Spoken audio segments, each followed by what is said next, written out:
Hello students, कैसे हैं आप सब। आई होप आप सब अच्छे होंगे और अपने प्रिपरेशन में लगे होंगे। आज हम लोग को जो पढ़ना है वो पढ़ना है इलेक्ट्रोमैग्नेटिक इंडक्शन के बारे में। तो देखिए आखिर ये इलेक्ट्रोमैग्नेटिक इंडक्शन होता क्या है। ठीक है, तो इसके पीछे एक छोटी सी कहानी है। कहानी ये है कि ये था हम लोग के पास कि जो इलेक्ट्रिसिटी है जैसे और मैग्नेटिज्म है, इन इसको दो अलग सब्जेक्ट माना जाता था। हुआ किस तरीके से ये एक, वो आगे हमें पता चलेगा, बट अभी ये जानना है कि ये अलग कैसे था। तो इलेक्ट्रिसिटी में हम लोग ऐसी चीजें पढ़ते थे जैसे कि बैटरीज के बारे में हो गया, या हमें बैटरीज की हेल्प से करंट प्रोड्यूस करना, ये सब, और उस पर किस तरीके से हीटिंग इफेक्ट वगैरह, ये सब हम लोग पढ़ते थे इलेक्ट्रिसिटी में, करंट इलेक्ट्रिसिटी में। तो इस पे जो सारी चीजें निकल कर आई, उसमें एक बहुत अच्छा ऑब्जर्वेशन था ऑरस्टेड का, कि उन्होंने ऑब्जर्व किया था कि मान लीजिए कोई करंट कैरिंग कंडक्टर है, तो उसके चारों तरफ प्रोड्यूस होती है मैग्नेटिक फील्ड। यानी कि आगे चलकर ये वेल एस्टेब्लिश्ड हो गया, और आज हम लोग जानते हैं अच्छी तरीके से कि जो करंट होता है वो प्रोड्यूस करता है मैग्नेटिक फील्ड अपने चारों तरफ। ओके, तो फैराडे ने इसी को उसका एक कह लीजिए कि एक क्वेश्चन किया अपने आप से कि क्या हम लोग मैग्नेटिक फील्ड का यूज करके करंट प्रोड्यूस नहीं कर सकते। बात समझ रहे हैं, ये था पहले कि करंट से मैग्नेटिक फील्ड प्रोड्यूस हो रही है। तो फैराडे का क्वेश्चन ये था कि क्या हम लोग मैग्नेटिक फील्ड की हेल्प से करंट प्रोड्यूस नहीं कर सकते। तो इसी कोशिश में ये उनके कई सालों के एक्सपेरिमेंट से ये चीज निकल कर आई कि किस तरीके से मैग्नेटिक फील्ड की हेल्प से हम लोग करंट प्रोड्यूस कर सकते हैं। तो ये सब क्या है, कैसे हुआ, वो ही आज हम लोग को पढ़ना है। ओके, तो आखिर उस पे होता क्या है एक्चुअली कि मैग्नेटिक फील्ड की हेल्प से हम लोग प्रोड्यूस करते हैं।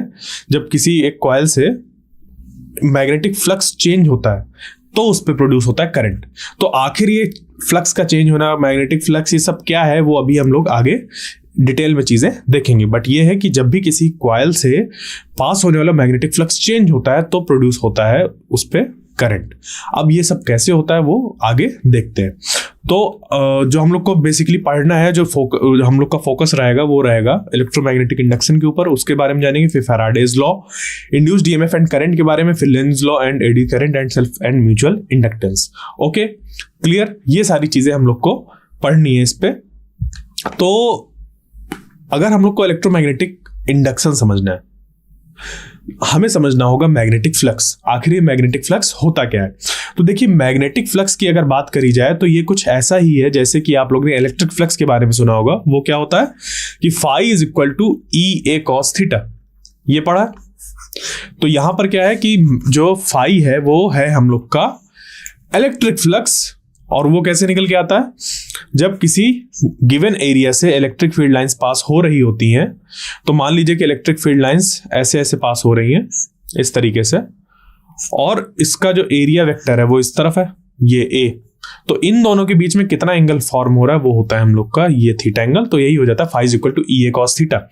यानी कि जो हम लोग का ये एरिया है वो इलेक्ट्रिक फील्ड लाइंस पे किस तरीके से ओरिएंटेड है, इस बात पे भी डिपेंड करता है कि इससे पास होने वाला फ्लक्स कितना है। क्लियर।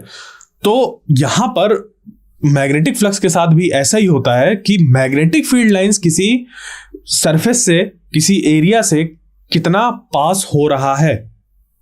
ठीक है, तो वो वाले ही हम लोग क्या बनाते हैं, एक डिफिनीशन बिल्कुल इलेक्ट्रिक फ्लक्स की तरह, कि ये हम लोग की निकल कर आ जाती है। जैसे कि यहां पर कहें तो D phi B is equal to B dot D S equal to B D S cos theta.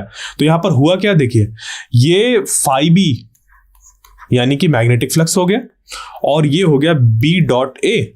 इस तरीके से इसको लिखा जा सकता है बी ए कॉस थीटा, ये हो जाएगा बी ए कॉस थीटा।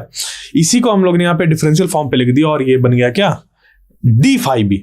यानी कि अगर एक छोटे से एलिमेंट की बात करी जाए, मान लीजिए कि इतना बड़ा हम लोग के पास सरफेस है और उस पर एक छोटा सा एलिमेंट है ds, इस एलिमेंट से जो मैग्नेटिक फील्ड लाइंस पास हो रही है उसका डायरेक्शन किधर है, इस तरफ, और इस एरिया का, ये जो छोटा सा एरिया है ds, उसका एरिया वेक्टर है इस तरफ।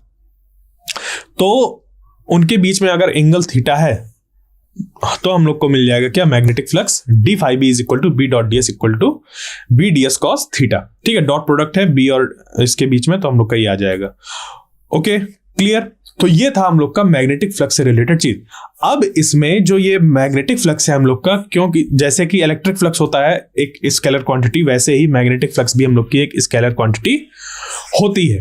क्लियर, बात समझ पे आई। तो ये सारी चीजें इस पे हैं। अब इसमें बात आती है कि जैसे मैग्नेटिक फ्लक्स है, अब उस पे जो हम लोग का फॉर्मूला है वो क्या है, D phi B is equal to B dot D S, ये है। यानी कि जो हम लोग का ये पूरा का पूरा फ्लक्स है, ये फाई बी किसी किसी डीएस एलिमेंट से पास होने वाला, वो डिपेंड करता है कि बी और जो एरिया वेक्टर है उसके बीच में कितना एंगल है। बिल्कुल, किस वजह से, क्योंकि देखिए मान लीजिए कि एरिया वेक्टर अगर हम लोग अभी इस पे कंसीडर ना करके सिर्फ ये देखें कि एक हम लोग के पास एरिया है, ठीक है, ये एरिया है और यहां पर ऐसे मैग्नेटिक ऐसे लाइंस पास हो रही हैं इससे। क्लियर। अब उसके बाद यही सेम एरिया और ये सेम मैग्नेटिक फील्ड, बट ये जो एरिया है वो इस तरीके के बजाय ऐसे, तो इस केस में क्या होगा, इससे एक भी मैग्नेटिक फील्ड लाइंस पास नहीं होंगी। तो जब इस पे एक भी मैग्नेटिक फील्ड लाइंस पास नहीं होंगी तो हुआ क्या कि बी सेम है, ए सेम है, बट इन दोनों का जो ओरिएंटेशन है वो इस तरीके से है कि इससे कुछ मैग्नेटिक फील्ड लाइंस पास नहीं हो रही, यानी कि फ्लक्स पास नहीं हो रहा। फ्लक्स क्या हो गया, जीरो हो गया। तो जो थीटा हम लोग का होता है वो डिसाइड करता है कि सेम मैग्नेटिक फील्ड और सेम एरिया होने के बावजूद कितना उससे फ्लक्स पास होगा, उस एरिया से कितना फ्लक्स पास होगा। यानी कि अगर कहा जाए कि जो फाई है उसको हम लोग तीन तरीके से चेंज कर सकते हैं। किससे, बी, ए और साथ में क्या होता है कॉस थीटा, मतलब थीटा। तो बी, ए और थीटा, इन तीन को अगर किसी तरीके से चेंज कर सके हम, तो जो फाई होगा वो चेंज होगा। अभी इस बात को ध्यान रखिएगा, मैं ये क्यों बता रहा हूं, अभी आगे आपको समझ पर आ जाएगा कि इस बात पे मैं एम्फेसाइज क्यों कर रहा हूं कि फाई जो है वो तीन तरीके से चेंज किया जा सकता है। मैग्नेटिक फील्ड को चेंज करके इनको हम सेम रखें और मैग्नेटिक फील्ड चेंज कर दें तो किसी एरिया से पास होने वाला फ्लक्स चेंज हो जाएगा, या फिर मैग्नेटिक फील्ड की जो स्ट्रेंथ है वो सेम रखें, एरिया ही घटा बढ़ा दे। मान लीजिए 2 मीटर स्क्वायर था, उसको 3 मीटर स्क्वायर कर दिया या 1 मीटर स्क्वायर कर दिया, तो एरिया चेंज करने से फ्लक्स चेंज हो जाएगा। या फिर क्या किया जाए कि मैग्नेटिक फील्ड लाइंस और एरिया दोनों की जो वैल्यू है वो सेम हो, बट उन दोनों के बीच का जो एंगल हो, एरिया वेक्टर और मैग्नेटिक फील्ड का, वही चेंज कर दिया जाए, जिससे कि उनमें पास होने वाला जो मैग्नेटिक फ्लक्स होगा वो चेंज हो जाएगा। तो इसको ध्यान रखिएगा कि फाई तीन चीज पे डिपेंड करता है, ठीक है। और मैग्नेटिक फ्लक्स की जो यूनिट होती है वो होती है वेबर, और वेबर को हम लोग डिफाइन करते हैं, 1 वेबर को डिफाइन करते हैं टेस्ला इंटू मीटर स्क्वायर। क्यों, क्योंकि टेस्ला हो गई एसआई यूनिट किसकी, मैग्नेटिक फील्ड की, और ये हो गई एरिया की, तो ये हो गया tesla metre square. Clear. 1 weber is equal to, और डायमेंशनल फॉर्मूला आप इसको देख सकते हैं इससे निकालकर। क्लियर। अब देखिए, अब बात आ जाती है Faraday's law of electromagnetic induction. जैसे कि मैंने अभी आपको शुरुआत में बताया था कि फैराडे ने बहुत ढेर सारे एक्सपेरिमेंट्स किए और फिर जाकर उन्होंने बताया कि किस तरीके से जो करंट होता है वो प्रोड्यूस होता है। तो आखिर उसकी पूरी प्रोसेस क्या है वो समझ लीजिए। देखिए, एक बात समझिए कि अगर कहीं पर हम लोग को करंट फ्लो कराना है, मान लीजिए कि कोई एक रॉड है और उस पर हम लोग को करंट फ्लो कराना है, तो इस रॉड के दोनों तरफ प्रोड्यूस करना होगा क्या, पोटेंशियल का डिफरेंस, जिसको कि हम लोग कहते हैं पोटेंशियल डिफरेंस या फिर ईएमएफ। ठीक है, मैक्सिमम पोटेंशियल डिफरेंस जो होता है, मान लीजिए अगर एक बैटरी की बात कर रहे हैं तो बैटरी कितना एक मैक्सिमम पोटेंशियल डिफरेंस प्रोवाइड कर सकती है, वो कहलाता है उसका ईएमएफ। यानी कि पोटेंशियल डिफरेंस या वोल्टेज या ईएमएफ ये एक ही चीज है। तो इससे इस वायर पर अगर करंट फ्लो कराना है तो इसके जो सिरे हैं उस पे लगाना होगा हम लोग को ईएमएफ। क्लियर। यानी कि अगर हम लोग को मैग्नेटिक फील्ड से किसी जगह पर करंट फ्लो कराना है तो हमें प्रोड्यूस करना होगा पहले ईएमएफ प्रोड्यूस करना होगा। क्लियर। तो इसी चीज को उन्होंने क्या किया, ढूंढने की कोशिश करी और कैसे वहां तक पहुंचे, आइए उसको देखते हैं। तो फैराडे ने कुछ एक्सपेरिमेंट्स किए। क्या था एक्सपेरिमेंट, पहले तो वो चीजों को क्या कर रहे थे, रोक कर रख रहे थे, जैसे कि कॉइल है या मैग्नेट है उसको रोक कर रख रहे थे, फिर देख रहे थे कि किसी तरीके से जो करंट है वो प्रोड्यूस हो जाए, या फिर वो डिफरेंट तरीके से चीजें को बदल कर देख रहे थे, बट उनको मूव नहीं करा रहे थे। ना तो जो मैग्नेट था वो मूव कर रहा था, ना तो जो कॉइल थी या सॉलिनॉइड कह लीजिए, वो दोनों में से कोई भी मूव नहीं कर रहा था, तो किसी भी तरीके का जो करंट था वो प्रोड्यूस नहीं हो रहा था। फिर एक्सीडेंटली, ठीक है, उन्होंने अपना जो ये था मैग्नेट उसको ड्रॉप किया, जिसकी वजह से ड्रॉप हो गया उनसे, तो उसकी वजह से क्या हुआ कि उनके जो गैल्वेनोमीटर थे उस पे एक रीडिंग शो हुई। तो बस इसी चीज को कि जब मैग्नेट मूव कर रहा था तो उनको रीडिंग शो हुई। तो फिर वहां पर जाके उन्होंने क्या किया, एक सिस्टमैटिक वे से स्टडी करी चीजों की कि अगर मैं मूव करा रहा हूं मैग्नेट को तो क्या मैग्नेट की वजह से ही प्रोड्यूस हो रहा है या किसकी वजह से प्रोड्यूस हो रहा है, ये सब उन्होंने देखा। तो क्या था वो सेटअप, उन्होंने सिंपल से सेटअप थे। तो देखिए उन्होंने क्या किया कि एक सोलेनॉइड लिया, ठीक है, सोलेनॉइड को कनेक्ट कर दिया गैल्वेनोमीटर से। क्लियर। अब यहां पर ये जो सोलेनॉइड है ये कनेक्टेड है गैल्वेनोमीटर से, तो गैल्वेनोमीटर का खास बात होती है कि वो फीबल से फीबल करंट को भी डिटेक्ट कर लेता है। फिर क्या किया गया, उन्होंने पहला जो अपना एक्सपेरिमेंट किया उस पे जो कॉइल थी उसको फिक्स रखा, और ये जो मैग्नेट था, मैग्नेट को इसके पास लाकर ऐसे रख दिया, उसको भी फिक्स रख दिया।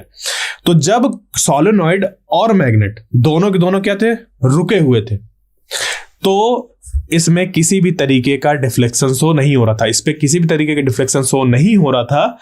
इसका मतलब कि कोई भी इस सर्किट में करंट प्रोड्यूस नहीं हो रहा था। क्लियर। तो जब ये दोनों रुके हुए थे तो किसी भी तरीके की यहां पर रीडिंग नहीं थी। उसके बाद उन्होंने क्या किया कि ये जो सोलेनॉइड था उसको फिक्स रखा, और ये जो मैग्नेट था इसको ऊपर नीचे किया, कभी इधर ले गए कभी इधर ले गए। तो हुआ क्या कि जब मान लीजिए इधर लेकर आए और इस मीटर ने रीडिंग इधर शो करी, ठीक है, इस तरीके से 0 से इस तरफ रीडिंग शो करी। अब फिर जब ये इसको इस तरफ मूवमेंट कराया, नॉर्थ पोल इसी तरफ था और इन्होंने अपोजिट डायरेक्शन में इसको कराया, तो इसका डिफ्लेक्शन चेंज हो गया। बात समझ पे आई। फिर उसके बाद उन्होंने क्या किया कि मैग्नेट को हटाकर उनके दिमाग में आया कि क्या सिर्फ मैग्नेट की ही जरूरत है या मैग्नेटिक फील्ड रिक्वायर्ड है। तो उन्होंने यहां पर फिर क्या किया कि सोलेनॉइड को एक फिक्स है और दूसरा एक सोलेनॉइड बनाया जिसको की बैटरी से कनेक्ट किया, और फिर इस सोलेनॉइड को मूव कराया, जिसकी वजह से क्या हुआ कि यहां पर फिर से बिल्कुल ऐसे ही इफेक्ट्स देखने को मिले।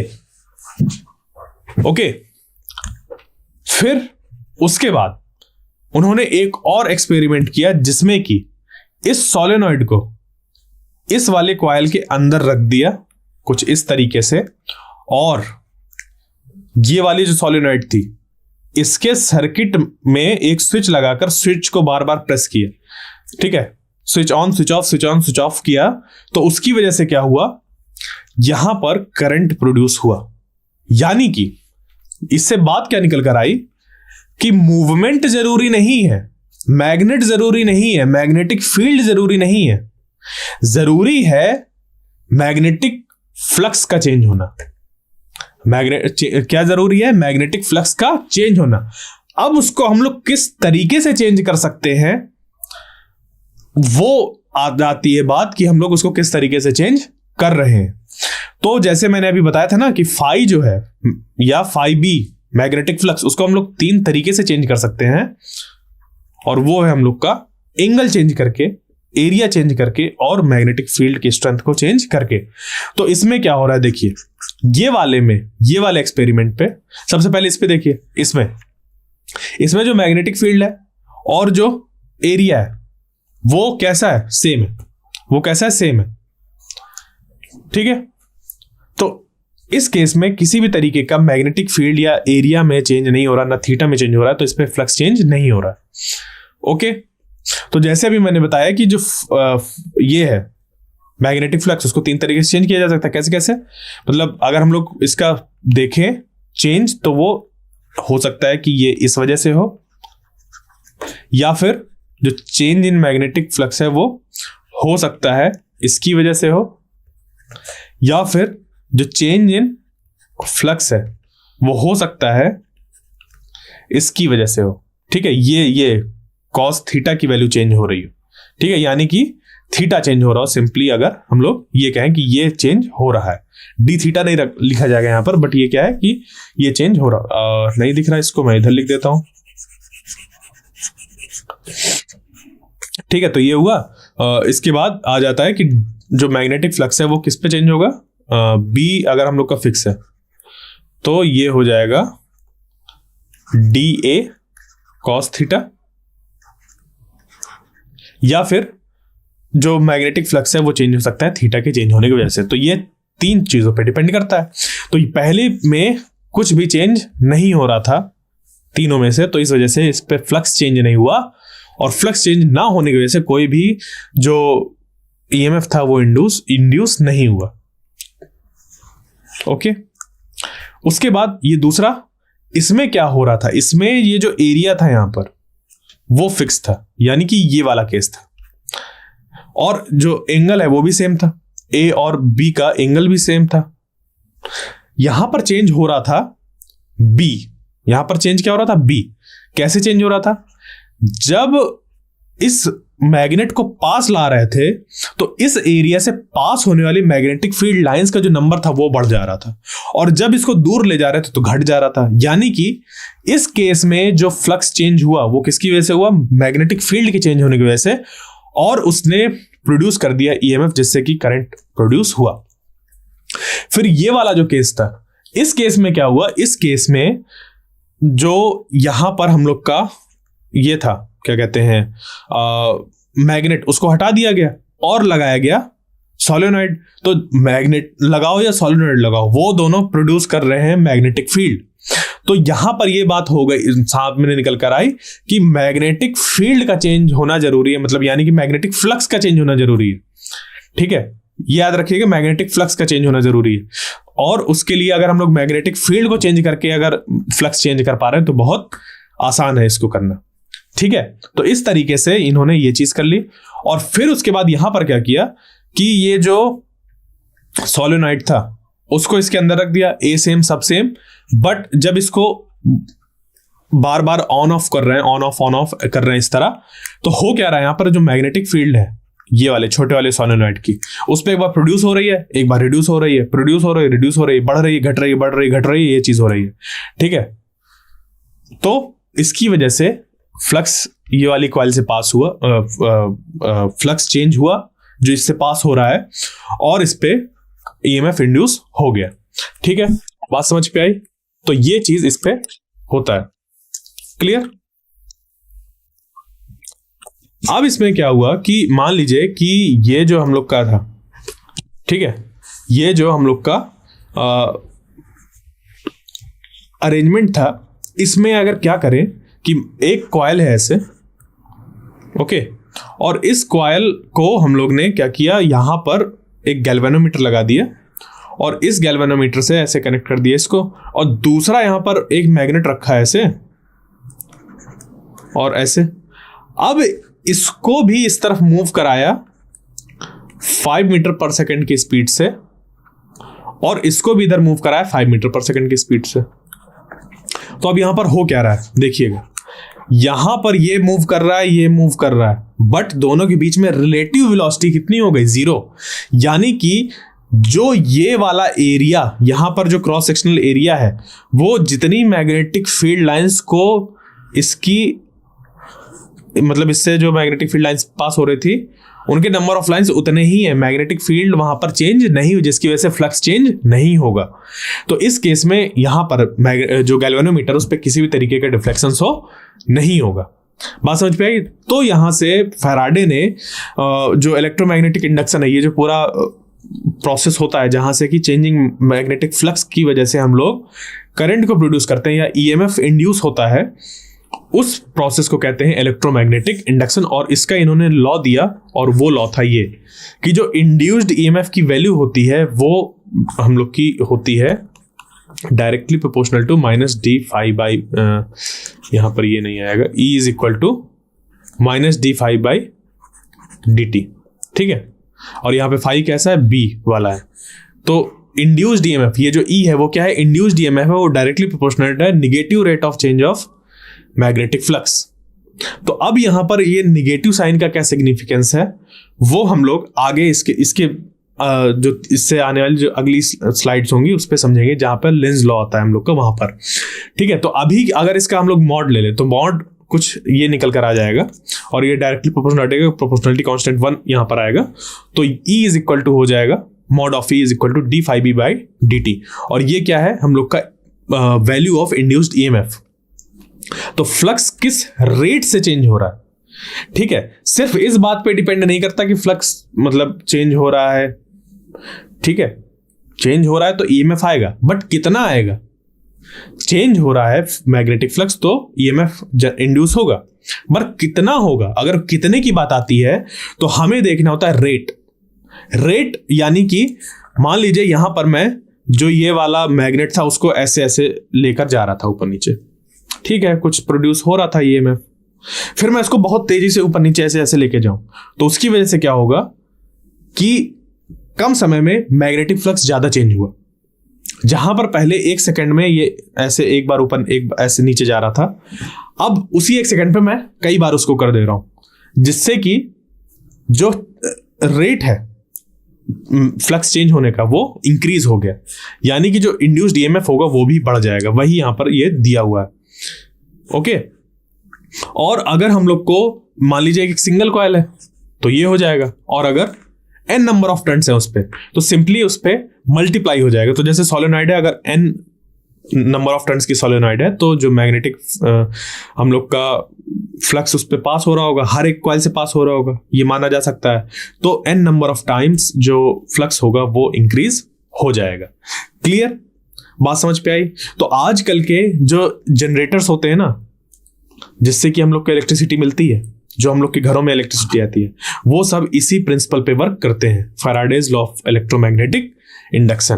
क्लियर, अब चलते हैं आगे और इसी में ये देखते हैं, जैसे Faraday's law of electromagnetic induction की बात हो रही थी, तो यहां पर क्या है कि if the given electric circuit is close circuit, मतलब मान लीजिए अभी तक हम लोग क्या ले रहे थे कि एक कॉइल है, उस पे पास होने वाला जो फ्लक्स है वो चेंज हो रहा है और वो प्रोड्यूस कर रहा होगा एक ईएमएफ को इस पे। तो अभी बात किस पे थी, जो उनका शुरुआत का क्वेश्चन क्या था कि करंट क्या प्रोड्यूस हो सकता है। तो हाँ, अगर ईएमएफ इंड्यूस हो गया है तो वो ईएमएफ, क्योंकि एक तरीके का वोल्टेज होता है और कभी भी किसी भी मेटल्स पे जब वोल्टेज अप्लाई होता है तो जहां पर भी पोटेंशियल डिफरेंस होता है वहां पर फ्लो होने लगता है करंट। क्या होने लगता है, फ्लो, करंट होने लगता है। तो अगर हम लोग के पास एक क्लोज्ड सर्किट है, क्या है, अगर एक क्लोज्ड सर्किट है और उस सर्किट का जो रेजिस्टेंस है वो R है, तो I जो उस पर फ्लो होगा वो हो जाएगा I is equal to E by R। और यहां पर जब E की वैल्यू हम लोग रखेंगे तो E की वैल्यू हो जाएगी minus n D five B by D T. तो इसको जब यहां पर पुट करेंगे तो ये R से डिवाइड करेंगे तो minus n by R D five B by D T ये निकल कर आ जाएगा। क्लियर। और अगर इसी में पूछ लिया जाए कि कितना चार्ज इंड्यूस होगा तो वो हम लोग का निकल कर आ जाएगा ऐसे, क्योंकि हम लोग जानते हैं जो I होता है वो होता है D Q by D T. तो अगर हम लोग को इंड्यूस चार्ज बताना है तो D Q is equal to हम लोग को करना पड़ेगा आई डी टी। तो जब इसको करेंगे तो ये निकल कर आ जाएगा इस तरीके से कि जो चार्ज इंड्यूस हो रहा होगा वो हो जाएगा माइनस n बाई आर, और ये डिपेंड करेगा चेंजिंग फ्लक्स पर। क्लियर, बात समझ पे आ गई ये चीज। और इंड्यूस्ड पावर अगर हमें निकालना है तो इंड्यूस्ड पावर हम लोग जानते हैं कि P इज इक्वल टू होता है V square by R. V जहां पर क्या होता है, वोल्टेज होता है हम लोग का, जो V होता है वो क्या होता है, वोल्टेज होता है। और यहां पर जो वोल्टेज है वो क्या है, EMF हम लोग बता रहे हैं। क्यों, क्योंकि वो उतना मैक्सिमम पोटेंशियल डिफरेंस वो प्रोड्यूस करेगा। तो ये हो गया इस तरीके से P is equal to E square by R, और E जो हम लोग ने निकाला था उसका जब स्क्वायर करेंगे तो ये बन जाएगा। तो ये हो गया क्या, पावर, कि जो पावर होता है वो रेट, जिस रेट से चेंज होता है मैग्नेटिक फ्लक्स उसके स्क्वायर टाइम्स प्रोपोर्शनल होता है। क्लियर, समझ गए। जो P है वो rate of change of magnetic flux के स्क्वायर टाइम्स होता है। ओके, तो अब देखते हैं जो ये माइनस साइन है, ये जो माइनस साइन है, आखिर ये माइनस साइन शो क्या करता है इस पे? तो देखिए इस पे ये शो करता है ये चीज कि जो ईएमएफ प्रोड्यूस हुआ है, जो ईएमएफ प्रोड्यूस हुआ है, अब उस पे हम लोग को पोलैरिटी देखनी होगी ना कि प्लस है या माइनस। कोई सर्किट है, उस सर्किट में, जैसे ये सर्किट है मान लीजिए, इस सर्किट में जब इस मैग्नेट को पास ला रहे हैं और इसको जब दूर ले जा रहे हैं, तो अभी मैंने शुरुआत वाला जो दूसरा वाला एक्सपेरिमेंट था उस पर बताया था कि एक बार इधर डिफ्लेक्ट करी और जब इसको दूर लेके जा रहे थे तो इधर डिफ्लेक्ट करी। बताया था कि नहीं बताया था? तो ये कैसे हम लोग को पता चलेगा कि ये जो डायरेक्शन है इंड्यूस्ड ईएमएफ का वो क्या होगा? डायरेक्शन से मतलब पोलैरिटी से है कि कैसे पता चलेगा कि किस डायरेक्शन में करंट फ्लो कर रहा है, करंट इधर फ्लो कर रहा है या इधर फ्लो कर रहा है। तो वो चीज हमें पता चलती है यहां से, लेंज लॉ से, जो कि माइनस रिप्रेजेंट कर रहा है साइन। ये बताता है कि ये जो इंड्यूस्ड ईएमएफ है ये जब प्रोड्यूस होता है तो उस कॉज को अपोज करता है जिसकी वजह से ये प्रोड्यूस हुआ है। बात समझ पे आई? तो जो भी ईएमएफ इंड्यूस होता है वो उस कॉज को अपोज करता है जिसकी वजह से वो प्रोड्यूस हुआ। यही होता है हम लोग का लेंज लॉ। ठीक है, तो the direction of induced EMF is such that it opposes the cause due to which it is produced. ठीक है, बात समझ पे आई? ये होता है हम लोग का लेंज लॉ। क्लियर? और ये जो लेंज लॉ है वो लॉ ऑफ एनर्जी कंजर्वेशन को फॉलो करता है या ओबे करता है। कैसे करता है आइए समझते हैं। उसके पहले ये वाला जो है इसको समझ लेते हैं, क्योंकि इससे हम लोग को किसी भी सर्किट में जो ईएमएफ इंड्यूस हो रहा है उसकी डायरेक्शन क्या है, उसकी वजह से जो करंट फ्लो होगा वो किधर फ्लो होगा, वो आसानी से पता चल जाएगा। ठीक है, तो ये कैसे पता करेंगे? देखिए एक सिंपल सा एग्जांपल है। लेंज लॉ क्या कह रहा है कि जिस भी कॉज की वजह से ईएमएफ इंड्यूस हुआ होगा तो वो जो इंड्यूस्ड ईएमएफ है वो उसी को अपोज करेगा जिसकी वजह से वो इंड्यूस हुआ। यानी कि एक कहावत है ना, जिस थाली में खाना खाया उसी में छेद कर रहे हैं। बात समझ पे आई? यानी कि वो जिसकी वजह से है वो उसी को अपोज करता है। क्लियर हुआ? यही है लेंज लॉ। तो बस इसी को हमें ध्यान में रखना है। और देखिए मान लीजिए कि आपके पास एक कॉइल है और इस कॉइल की तरफ आ रहा है नॉर्थ पोल। तो ये जो नॉर्थ पोल है जब ये पास आ रहा है तो इस पे क्या हो रहा होगा? कॉइल पे जो मैग्नेटिक फील्ड लाइन है इससे बढ़ रही होंगी। क्या हो रही होंगी? इस पे बढ़ रही होंगी। जब नॉर्थ पोल इसकी तरफ आया तो इस पे क्या हो रहा होगा? जो मैग्नेटिक फील्ड लाइन है उस पे बढ़ रही होंगी। क्लियर? एक चीज ये हो रही होगी। दूसरा ये हम लोग कह सकते हैं कि अगर लेंज लॉ के अकॉर्डिंग हम लोग देखें तो हम लोग जानते हैं कि वो उस कॉज को अपोज करता है इंड्यूस्ड ईएमएफ जिसकी वजह से वो प्रोड्यूस हुआ होता है। तो इसमें जो ईएमएफ इंड्यूस होगा, क्योंकि ये इधर आ रहा है, मैग्नेटिक फील्ड चेंज हो रही है जिसकी वजह से मैग्नेटिक फ्लक्स चेंज हो रहा है, और हम लोग जानते हैं कि चेंजिंग मैग्नेटिक फ्लक्स जो होता है वो प्रोड्यूस करता है ईएमएफ को। तो ये जब ऐसा कर रहा है, जब ये ऐसा कर रहा है उसकी वजह से हुआ क्या?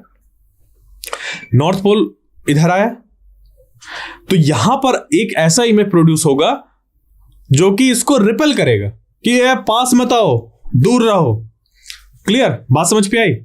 तो यहां पर ये क्या हुआ कि ये जो नॉर्थ पोल जब इधर आ रहा है तो यहां पर ऐसा ईएमएफ इंड्यूस हुआ कि करंट की डायरेक्शन ऐसी हो जाएगी कि वो इस तरफ एक नॉर्थ पोल बना लेगा। ठीक है, क्योंकि हम लोग जानते हैं कि जो करंट होता है जब वो किसी सर्कुलर लूप में प्रोड्यूस फ्लो होता है तो वो as a magnetic dipole behave करता है। ठीक है, तो ये जो कॉइल है वो इस डायरेक्शन पर एक नॉर्थ पोल जनरेट करेगी, और अगर यहां पर हम लोग को नॉर्थ पोल जनरेट करना है यानी कि जो मैग्नेटिक फील्ड लाइन की डायरेक्शन होगी इस लूप की वजह से वो होगी इस तरफ, वो होगी इस तरफ। तो सिंपल सा अब इस तरीके से भी देख लीजिए कि ये जो मैग्नेट था जब इस तरफ जा रहा था तो इस एरिया से पास होने वाली मैग्नेटिक फील्ड लाइंस बढ़ रही थी। तो यहां पर एक ऐसा करंट प्रोड्यूस हुआ, उसकी वजह से ऐसी मैग्नेटिक फील्ड लाइंस प्रोड्यूस हुई जो कि बढ़ने वाली जो मैग्नेटिक फील्ड लाइंस थी इससे उसको रिड्यूस करने के लिए उसके अपोजिट डायरेक्शन में ये वाली प्रोड्यूस हुई है। क्लियर? आ गया समझ पे? तो इसके लिए अब सिंपली हम लोग ऐसा देख सकते हैं कि मान लीजिए कि हम लोग के पास एक कॉइल है और इस कॉइल में एक हम लोग इस कॉइल की तरफ एक मैग्नेट लेके आ रहे हैं जिसका नॉर्थ पोल है। तो यहां पर भी नॉर्थ पोल जनरेट हो जाएगा क्योंकि ये इसको अपोज करेगा according to Lenz law. Okay, तो यहां ये ऐसा होगा। उसकी वजह से अब हम लोग क्या करेंगे, क्योंकि नॉर्थ पोल इधर बन रहा है, नॉर्थ पोल इधर बन रहा है यानी कि मैग्नेटिक फील्ड लाइंस इधर होंगी। तो मैग्नेटिक फील्ड लाइंस की डायरेक्शन में अगर हम लोग थंब को पुट कर दें तो ये जो कर्ल्ड फिंगर्स होते हैं वो डायरेक्शन ऑफ करंट को रिप्रेजेंट करता है। तो ये डायरेक्शन ऑफ करंट शो हो रहा है, समझ पे आया? ये वाला ये आपको उल्टा दिखाई दे रहा है क्या?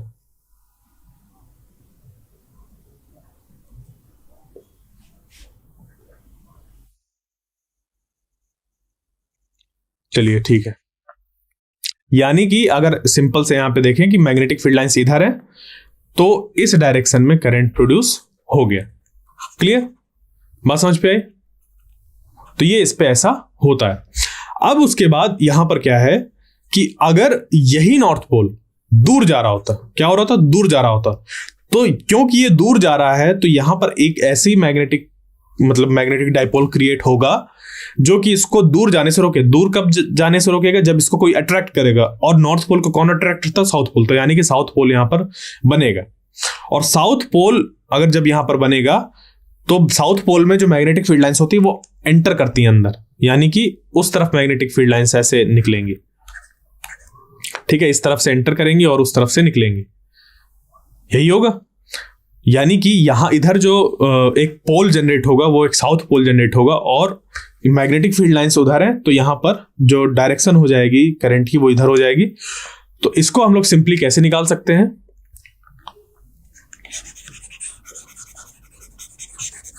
कि मान लीजिए कि जो नॉर्थ पोल है वो क्या हो रहा है? वो दूर जा रहा है। तो उसको अट्रैक्ट करेगा कौन? साउथ पोल यहां पर बनेगा। तो यहां पर सीधे आप एस लिखिए और एस लिख के उस पे ऐसे एरो लगा दीजिए। तो ये जो एरो की डायरेक्शन है वो करंट को रिप्रेजेंट कर देगा। क्लियर? सिमिलरली यहां पर भी है कि ये जो नॉर्थ पोल है जब ये पास जा रहा था तो ये यहां पर एक ऐसा ईएमएफ इंड्यूस होगा जो कि एक ऐसे करंट को प्रोड्यूस करेगा जिससे कि यहां पर एक डाइपोल जनरेट हो जाए या मैग्नेटिक वेव छोटा सा फॉर्म हो जाए जो कि क्या करे, यहां पर एक नॉर्थ पोल जनरेट कर ले। क्योंकि जैसे ही नॉर्थ पोल यहां पर जनरेट होगा वो इसको अपने पास आने से रोकेगा। बात समझ पे आई? तो हम लोग उसके लिए क्या करेंगे, डायरेक्ट ऐसे एन लिखेंगे और ऐसे एरो बना देंगे। तो ये इसकी करंट की डायरेक्शन हम लोग को पता चल जाएगी जैसे कि ये बना हुआ है। ठीक है, समझ पे आई बात? अब लेंज लॉ यहीं तक सीमित नहीं है। ये लेंज लॉ से हमें ये चीज पता चलती है कि वो जो प्रोड्यूस्ड ईएमएफ होता है या इंड्यूस्ड ईएमएफ जो होता है हम लोग का, वो हर उस कॉज को अपोज करता है जिसकी वजह से वो बन रहा है। ठीक है, तो यहां पर तो था कि पोल जो मैग्नेट था उसके आने की वजह से, यहां पर ये दिखा रहे थे कि नॉर्थ पोल जब दूर जा रहा था तब यहां पर साउथ पोल भी तो आ सकता है मैग्नेट का। यहां पर साउथ पोल आ सकता है, यहां पे साउथ पोल दूर जाएगा। तो जब मान लीजिए अब यहां पे साउथ पोल आ रहा है तो यहां पर किस तरीके की करंट इंड्यूस होगा? इस तरीके का जो कि यहां पर प्रोड्यूस कर दे क्या, एक साउथ पोल। क्यों? क्योंकि जब साउथ पोल के पास जाएगा तो वो रिपल महसूस करेगा, रिपल्सन एक महसूस करेगा। तो यहां पर क्या प्रोड्यूस होगा? इस तरीके का करंट जो कि यहां पर जनरेट कर दे एक साउथ पोल, अगर यहां पर साउथ इसकी तरफ जा रहा है। क्लियर? बात समझ पे आ गई? और सिमिलरली यहां पर अगर साउथ पोल दूर जा रहा होता तो यहां पर जनरेट होता नॉर्थ पोल जो कि क्या करता, इसको अट्रैक्ट करने की कोशिश करता। इसी तरीके से ये भी देख सकते हैं कि मैग्नेटिक फ्लक्स अगर घट रहा है तो यहां पर एक ऐसा मैग्नेटिक फील्ड जनरेट होगी जो कि उस फ्लक्स को इंक्रीज करने की कोशिश करे। और यहां से पास होने वाला फ्लक्स अगर डिक्रीज होगा तो ऐसा यहाँ पर इंड्यूस ईएमएफ इंड्यूस होगा कि वो जो उसकी वजह से जो करंट हो, करंट की वजह से मैग्नेटिक फील्ड प्रोड्यूस हो, वो क्या करे, अगर घटने की वजह से तो बढ़ाने की कोशिश करे, बढ़ा हुआ है तो घटाने की कोशिश करे। क्लियर? तो वो हर उस चीज को जो होता है कॉज जिसकी वजह से वो प्रोड्यूस होता है उसको अपोज करता है।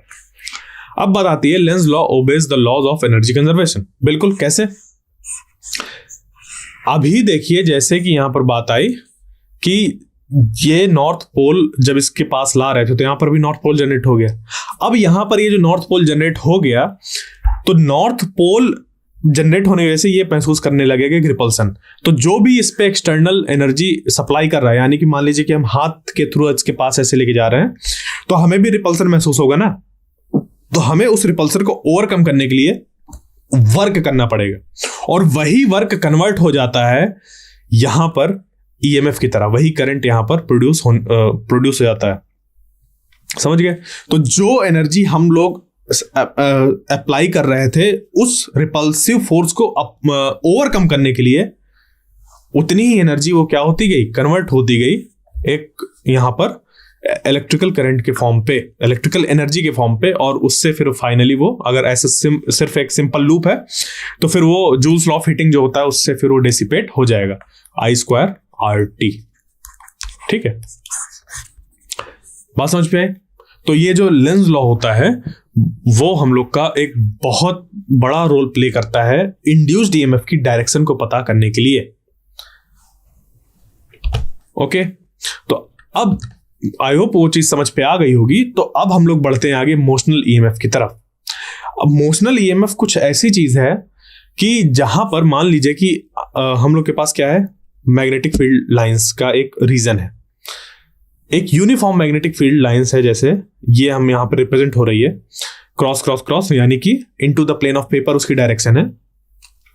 और इसमें एक रॉड, ये रॉड जिसकी की लेंथ L है, वो ऐसे मूव कर रहा है। क्या कर रहा है?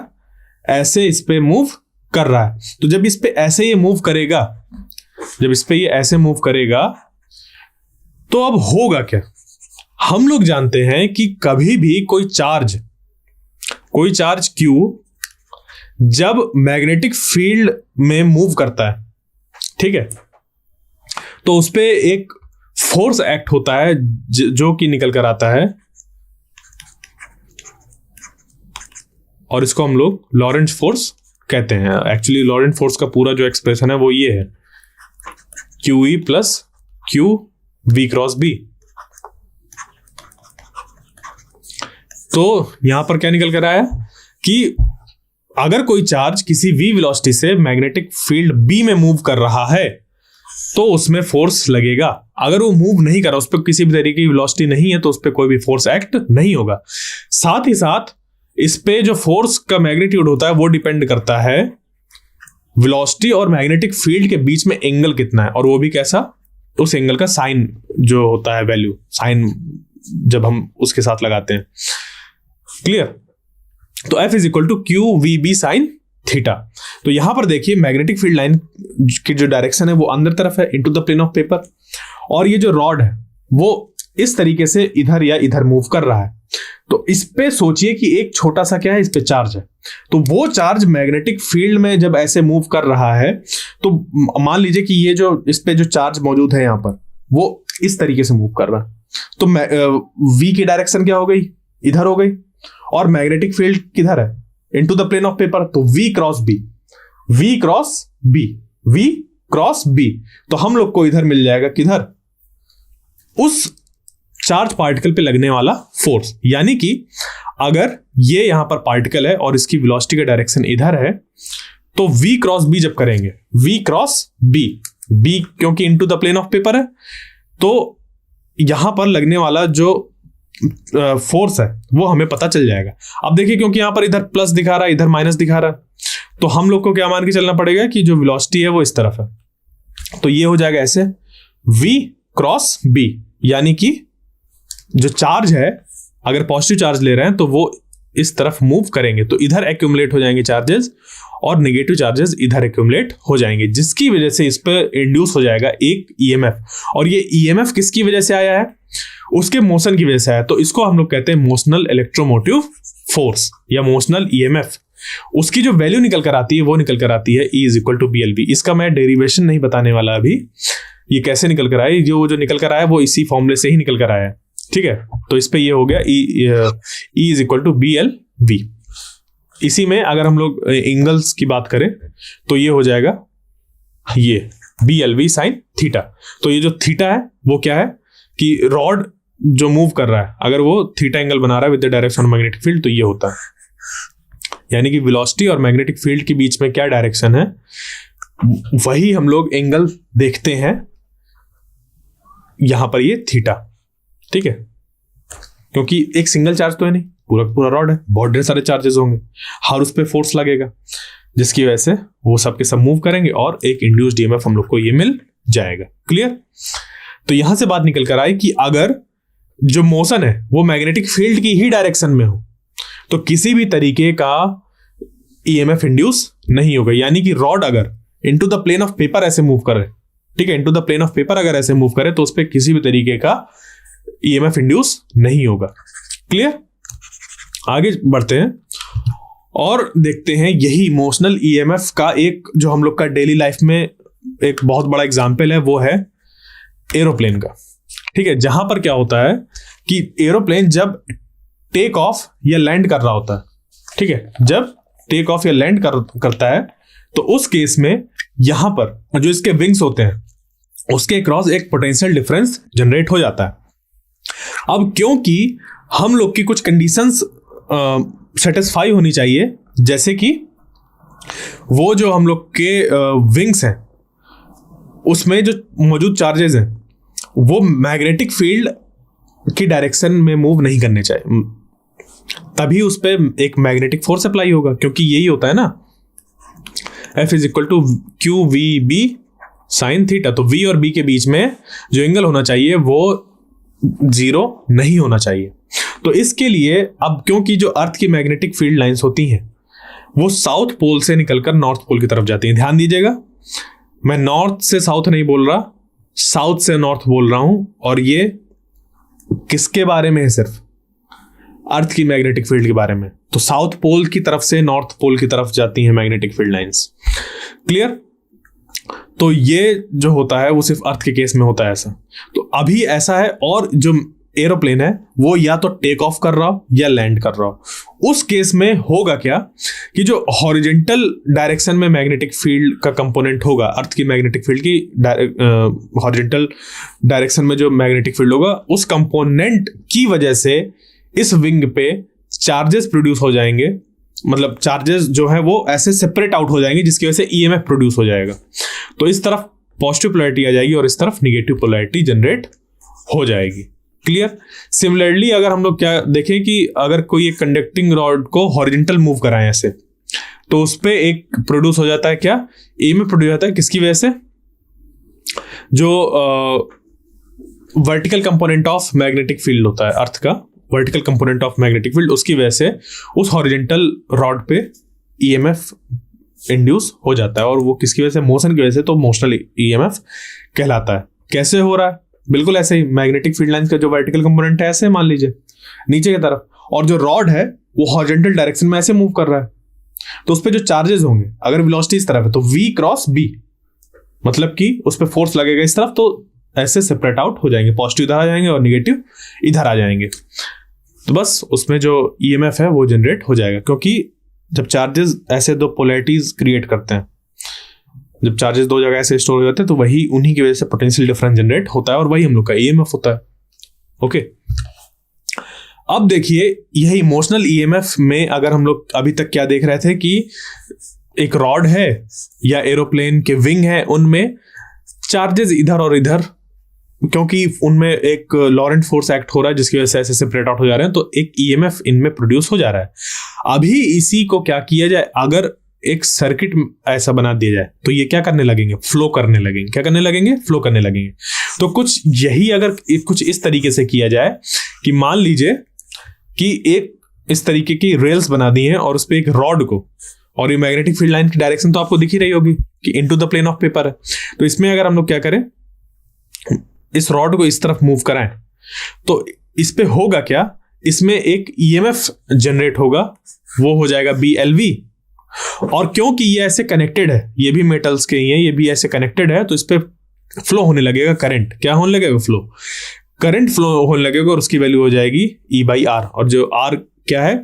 इस पूरे सर्किट का रेजिस्टेंस है। ठीक है, अगर इसके रेजिस्टेंस को हम लोग नेग्लिजिबल मान रहे हैं तो पूरे रॉड का फिर रेजिस्टेंस हो जाएगा, बट अगर पूरे सर्किट का हम लोग R मान रहे हैं तो वो पूरे सर्किट का रेजिस्टेंस हो जाएगा। तो I is equal to E divided by BLV by R। Clear? बात समझ पे आ गई?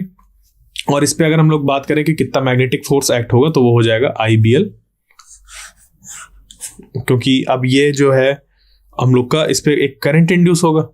इसमें क्या होगा? इस पे एक करंट इंड्यूस होगा ये वाला, और अब ये करंट कैरिंग रॉड एक मैग्नेटिक फील्ड में मूव कर रहा है। तो इसके लिए हम लोग जो अपने मैग्नेटिज्म वाले जो क्लासेस थे उस पे हम लोग ये पढ़ कर आए हैं कि ये जो होता है रॉड, अगर उस पे करंट फ्लो कर रहा है और वो मैग्नेटिक फील्ड में है तो उस पे मतलब मूव कर रहा है, उस मैग्नेटिक फील्ड में मूव कर रहा है, तो उसमें लगता है एक फोर्स। और अगर वो परपेंडिकुलर डायरेक्शन में V और B तो उस पे हम लोग का मैक्सिमम फोर्स अप्लाई होता है, और वो इस तरीके से निकल के आ जाएगा ILB साइन थीटा। और साइन थीटा की वैल्यू यहाँ पर 1 हो जाएगी क्योंकि थीटा 90 डिग्री ले रहे हैं। तो FM is equal to BIL is equal to, यहाँ पे I जो है इसको पुट करेंगे तो B²L² V divided by R। ये हो जाएगा इस पे लगने वाला मैग्नेटिक फोर्स इस रॉड पे।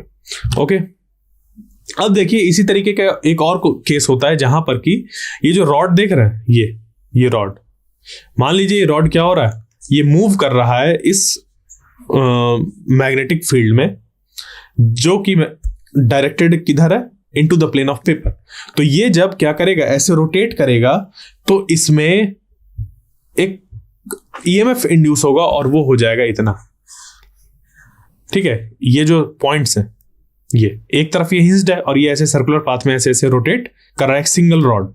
तो उसमें इन दो पॉइंट के अबाउट जो पोटेंशियल डिफरेंस होगा या इन दो पॉइंट के अक्रॉस जो पोटेंशियल डिफरेंस होगा उसकी वैल्यू हो जाएगी BR²ω/2, जहां पर ये जो ओमेगा है वो है इस रॉड की एंगुलर वेलोसिटी, R जो है वो है इस रॉड की लेंथ, और या फिर रेडियस भी कह सकते हैं क्योंकि रॉड ऐसे मूव करेगी तो एक सर्कल को बनाएगी, और ये जो B है वो इसकी मैग्नेटिक फील्ड की स्ट्रेंथ है।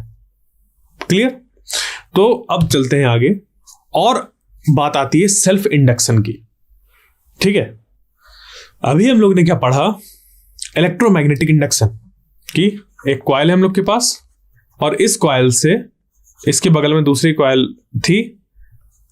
अगर इस पे हम लोग ने क्या किया, इस कॉइल पे एक बैटरी लगा दी और इस पे एक गैल्वेनोमीटर लगा दिया, और जब इसको मूव कराते हुए इस तरफ लेके आ रहे हैं तो इसकी वजह से क्या हो रहा है, यहाँ पर इस कॉइल से फ्लक्स चेंज हो रहा है, और उस चेंजिंग फ्लक्स की वजह से यहाँ पर हमें डिफ्लेक्शन देखने को मिल रहा है। क्लियर? तो अब ठीक है, ऐसा हो रहा है। इसमें एक चीज निकल कर आती है कि ये जो अगर दो कॉइल हैं, इस पे एक कॉइल हटा दिया जाए और सिर्फ यही कॉइल हो, ठीक है, और ये कॉइल जो है इसको भी और स्पेसिफाई करे, एक कुछ इस तरीके का सर्किट बनाए जहां पर एक कॉइल है हम लोग के पास, ये सोलेनॉइड कह लीजिए, ये है, इसमें एक बैटरी लगी हुई है, की है, और एक रेयोस्टेट है। अब यहां से रेयोस्टेट से जब चीजें हम लोग वेरी कर रहे हैं उसकी वजह से हो क्या रहा है, यहां पर जो करंट है उसको चेंज किया जा सकता है। जो रेयोस्टेट है उससे क्या किया जा सकता है, जो इस सर्किट में करंट है उसको चेंज किया जा सकता है। तो जब हम लोग सर्किट में करंट चेंज करेंगे तो उसकी वजह से होगा क्या, वो समझिए। ये जो सोलेनॉइड है ये क्या करेगी, जब इस पे करंट फ्लो होगा तो ये प्रोड्यूस करेगी मैग्नेटिक फील्ड लाइंस। ठीक है, करंट ने क्या किया, मैग्नेटिक फील्ड लाइंस को प्रोड्यूस किया। अब ये जो मैग्नेटिक फील्ड लाइंस प्रोड्यूस हुई हैं, क्योंकि वो प्रोड्यूस हुई हैं इस सोलेनॉइड के अंदर जहां पर है कुछ एरिया, क्या है, क्रॉस सेक्शनल एरिया। तो जब भी मैग्नेटिक फील्ड लाइंस किसी कॉइल के एरिया, क्रॉस सेक्शनल एरिया से चेंज होगा, क्योंकि आई चेंज हो रहा है उसकी वजह से बी चेंज हो रहा है, तो उसकी वजह से चेंज होगा फ्लक्स। कौन सा फ्लक्स? Magnetic flux. ठीक है, तो इसको अगर मैं लिखूं तो आई चेंज होने की वजह से चेंज हुई मैग्नेटिक फील्ड, और इस चेंजिंग मैग्नेटिक फील्ड की वजह से चेंज हुआ magnetic flux linked with this coil.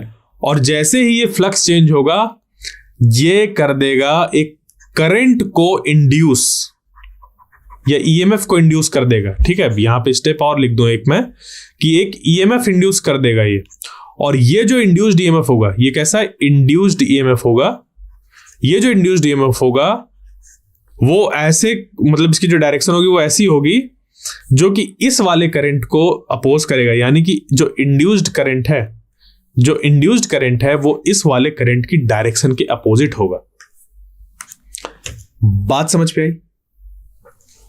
ये होता है फिनोमेना हम लोग का सेल्फ इंडक्शन, कि किसी कॉइल से हम लोग ने जब करंट को क्या कराया, पास कराया, उसकी वजह से यहां पर मैग्नेटिक फील्ड चेंज हुई, और उस मैग्नेटिक फील्ड के चेंज होने की वजह से चेंज हुआ इससे एसोसिएटेड मैग्नेटिक फ्लक्स, और उस फ्लक्स के चेंज होने की वजह से इसी कॉइल पे इंड्यूस हुआ, इसी खुद के कॉइल पे इंड्यूस हुआ ईएमएफ। और वो जो ईएमएफ है, वो जो इंड्यूस होगा, वो इस तरीके का होगा अकॉर्डिंग टू लेंज लॉ।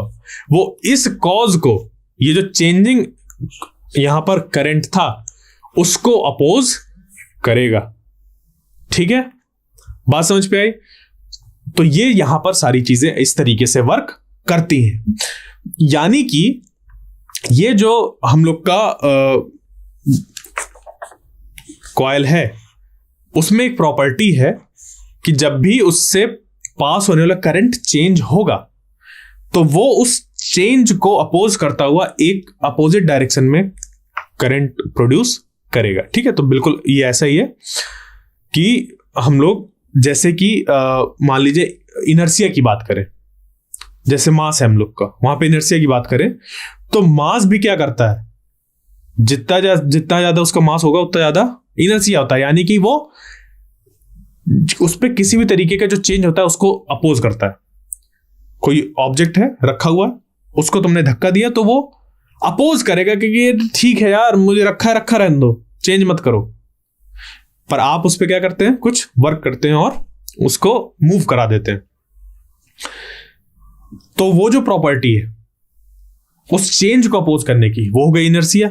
यहां पर भी जो सेल्फ इंडक्शन में एक प्रॉपर्टी निकल कर आती है, जिसको हम लोग क्या कहते हैं, सेल्फ इंडक्टेंस कहते हैं। ये जो पूरा प्रोसेस था, ये तो सेल्फ इंडक्शन था कि खुद के करंट से ही, खुद में मतलब चेंज होने वाले करंट से ही एक अपोजिट डायरेक्शन में करंट को इंड्यूस कर लिया। ये हो गया सेल्फ इंडक्शन, खुद का खुद में ही इंड्यूस कर लिया, पड़ोसी की कॉइल की जरूरत ही नहीं, दूसरी कॉइल की। और इस चीज को यहां पर एक निकल कर आता है इंडक्टेंस। क्या निकल कर आता है? इंडक्टेंस। तो वो जो होता है प्रॉपर्टी इस कॉइल की जो कि अपोज करता है, वो एक तरीके का इलेक्ट्रिकल इनर्शिया कहलाता है।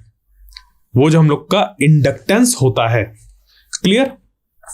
और ये जो डिवाइस होती है, इस डिवाइस को हम लोग कहते हैं इंडक्टर। क्या कहते हैं? इंडक्टर कहते हैं।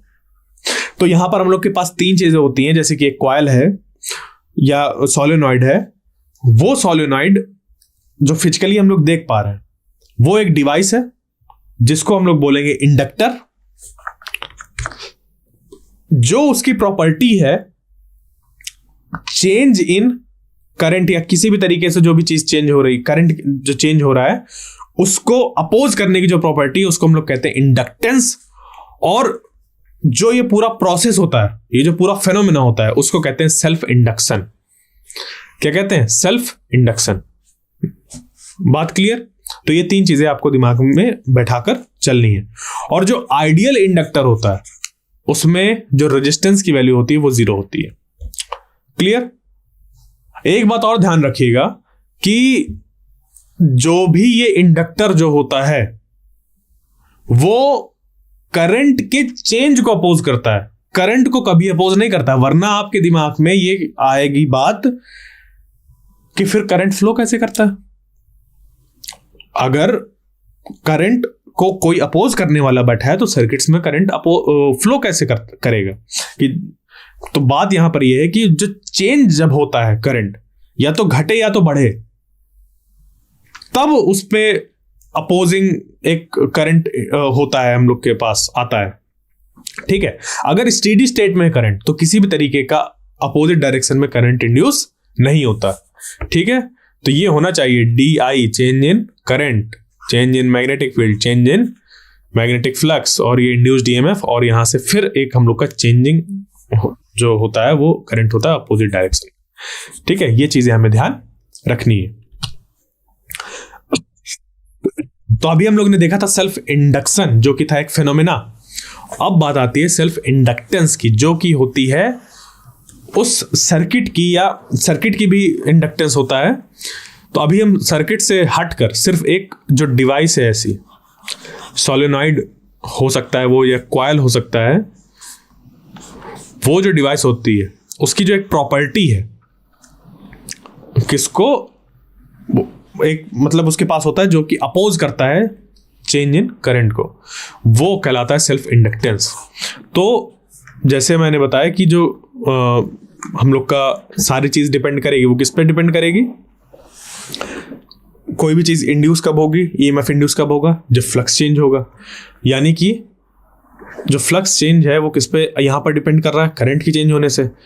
तो यहां पर n नंबर ऑफ टर्न्स हैं अगर, तो n phi b proportional to हो जाएगा I, और ये निकल कर आ जाएगा n phi b is equal to Li। तो ये जो L कांस्टेंट निकल कर आया, ये बता रहा है एक किसी पर्टिकुलर कॉइल का सेल्फ इंडक्टेंस। जैसे कि रेजिस्टेंस होता है ना, कोई एक बॉडी है, कोई एक मान लीजिए कि रेजिस्टेंस है, तो इस रेजिस्टेंस की वैल्यू है अगर 5 ओम, तो ये 5 ओम ही रहेगी। इस पे कितना हम लोग पोटेंशियल डिफरेंस अप्लाई कर रहे हैं, ये इस बात पे ये जो ये है 5 ओम, ये जो वैल्यू है, इस बात पे ये डिपेंड नहीं करता। मतलब V और I जो इस पे अप्लाई हो रहा है, V और जो इससे पास हो रहा है I करंट, इस बात पे ये जो रेजिस्टेंस R है वो डिपेंड नहीं करता। क्यों? क्योंकि ये इसकी प्रॉपर्टी होती है, ना कि अप्लाइड किसी भी चीज की। इसी तरीके से सेम यहां पर है कि जो L है वो इसकी प्रॉपर्टी है, ये phi b या I पे डिपेंड नहीं करता। ठीक है, तो L is known as self inductance of given coil. कोई एक कॉइल होगी, उसकी खुद की प्रॉपर्टी होगी। बात समझ पे आई? और अगर हम लोग बात करें कि इंड्यूस्ड EMF कितना होगा चेंजिंग करंट की वजह से, तो वो हो जाएगा हम लोग का ये, क्योंकि हम लोग जानते हैं कि EMF जो होता है इंड्यूस्ड, वो होता है -n d∅dt, और phi b जो हम लोग का वो है Li के बराबर। तो n phi की जगह पर हम लोग रख देंगे Li, तो -L di/dt बन जाएगा। और जो इंडक्टेंस की वैल्यू होती है वो होती है कितनी, हेनरी। ठीक है, कितनी होती है, हेनरी। क्लियर? अब कुछ फॉर्मूले हैं जो कि सेल्फ इंडक्टेंस से रिलेटेड है। जैसे कि अगर हम लोग बात करें एक सर्कुलर कॉइल की, जिसका कि रेडियस R है और नंबर ऑफ टर्न्स कितने हैं, N, तो उसका सेल्फ इंडक्टेंस कितना होगा। तो एक कॉइल है जिसमें कि नंबर ऑफ टर्न्स कितने हैं, N नंबर ऑफ टर्न्स है। यानी कि एक कॉइल अगर ऐसे बना दी जाए तो उस पे नंबर ऑफ टर्न्स कितने होगा, N नंबर ऑफ टर्न्स है। ठीक, तो अगर मैं इसको हटाकर एक सिंपल इस तरीके से बनाऊं, ठीक, तो और इसका रेडियस अगर R है, तो ये होता है इस L की वैल्यू, जैसे कि R हम लोग का होता था ना ρL/A। ठीक है, V is equal to IR, यहां पर भी हम लोग को देखने को मिलता है V is equal to IR। तो इससे देखिए, समझिएगा, ये वाला जो है ये इसके करस्पॉन्डिंग है, -L di/dt। ये हो गया, ये यहां पर वोल्टेज है, यहां पर भी ये वोल्टेज है, ये I है, यहां पर चेंज इन I है, यहां पर R है, यहां पर भी ये L है। और फिर R का एक अलग से फॉर्मूला होता है जिसपे ये बताया जाता है कि R किस पे डिपेंड करता है। तो इसी तरीके से यहाँ पर L के लिए बताया गया कि जो L है वो अगर कुछ कॉइल इस तरीके की है, एक सर्कुलर कॉइल जिसका कि रेडियस R है, नंबर ऑफ टर्न्स N है, तो उसका जो सेल्फ इंडक्टेंस होगा वो इस बात पे डिपेंड करेगा। म्यू नॉट यहाँ पर magnetic permeability of free space है, पाई एक constant, N number of turns, R उसका रेडियस। तो ये हो जाता है सेल्फ इंडक्टेंस की वैल्यू। ये कैसे निकालना है, इसका डेरिवेशन क्या है, वो मैं नहीं बताने वाला। बट जो चीज निकल कर आती है वो हम लोग की वहीं से निकल कर आती है, जो ये वाला हम लोग का फॉर्मूला होता है, वहां से फिर चीजों को रखते हुए आगे बढ़ते हैं। अब दूसरा है हम लोग का इसी में कि जहां पर एक सोलेनॉइड है जिसकी लेंथ L है और total number of turns N है और क्रॉस सेक्शनल एरिया A, यानी कि एक सोलेनॉइड और इस सोलेनॉइड की जो लेंथ है वो L, नंबर ऑफ टर्न्स जो है, टोटल नंबर ऑफ टर्न्स वो है कैपिटल N, और जो क्रॉस सेक्शनल एरिया है इसका वो कितना है, A है। ठीक है, क्रॉस सेक्शनल एरिया कितना है, A है। बात समझ पे आई? तो यहां पर जो इंड्यूस्ड यहां पर होगा हम लोग का वोल्टेज, मतलब मान लीजिए कि वोल्टेज हमने यहाँ पर लगाया, एक कोई बैटरी लगाई जिसकी वजह से करंट यहाँ पर चेंज हुआ और उस चेंजिंग करंट को अपोज करने के लिए एक करंट इंड्यूस हो गया। ठीक है, तो वो हो गया हम लोग का फेनोमेना सेल्फ इंडक्शन, और वो जो प्रॉपर्टी है जो कि इसको अपोज करेगी वो हो जाती है सेल्फ इंडक्टेंस। तो इस कॉइल के जो सेल्फ इंडक्टेंस की वैल्यू निकल कर आ जाएगी वो निकल कर आ जाएगी this, L is equal to mu naught N square A by L, और ये हो जाएगा mu naught N square A by L। मतलब क्या हुआ यहाँ पर, जो N है स्मॉल n वो एक्चुअली है number of turns per unit length. यहाँ पर म्यू नॉट वही permeability of free space, N है नंबर ऑफ टर्न्स, A है क्रॉस सेक्शनल एरिया, और जो L है वो है लेंथ ऑफ दिस सोलेनॉइड। तो यहां पर अगर N स्क्वायर N की जगह पर हम लोग रखें तो इस वाले से, क्योंकि स्मॉल n क्या है, number of turns per unit length है, तो यहां से हम लोग n रख सकते हैं n इंटू L। तो n स्क्वायर की कैपिटल N की जगह पर जब NL रखेंगे तो यहां पर हो जाएगा mu naught N square AL।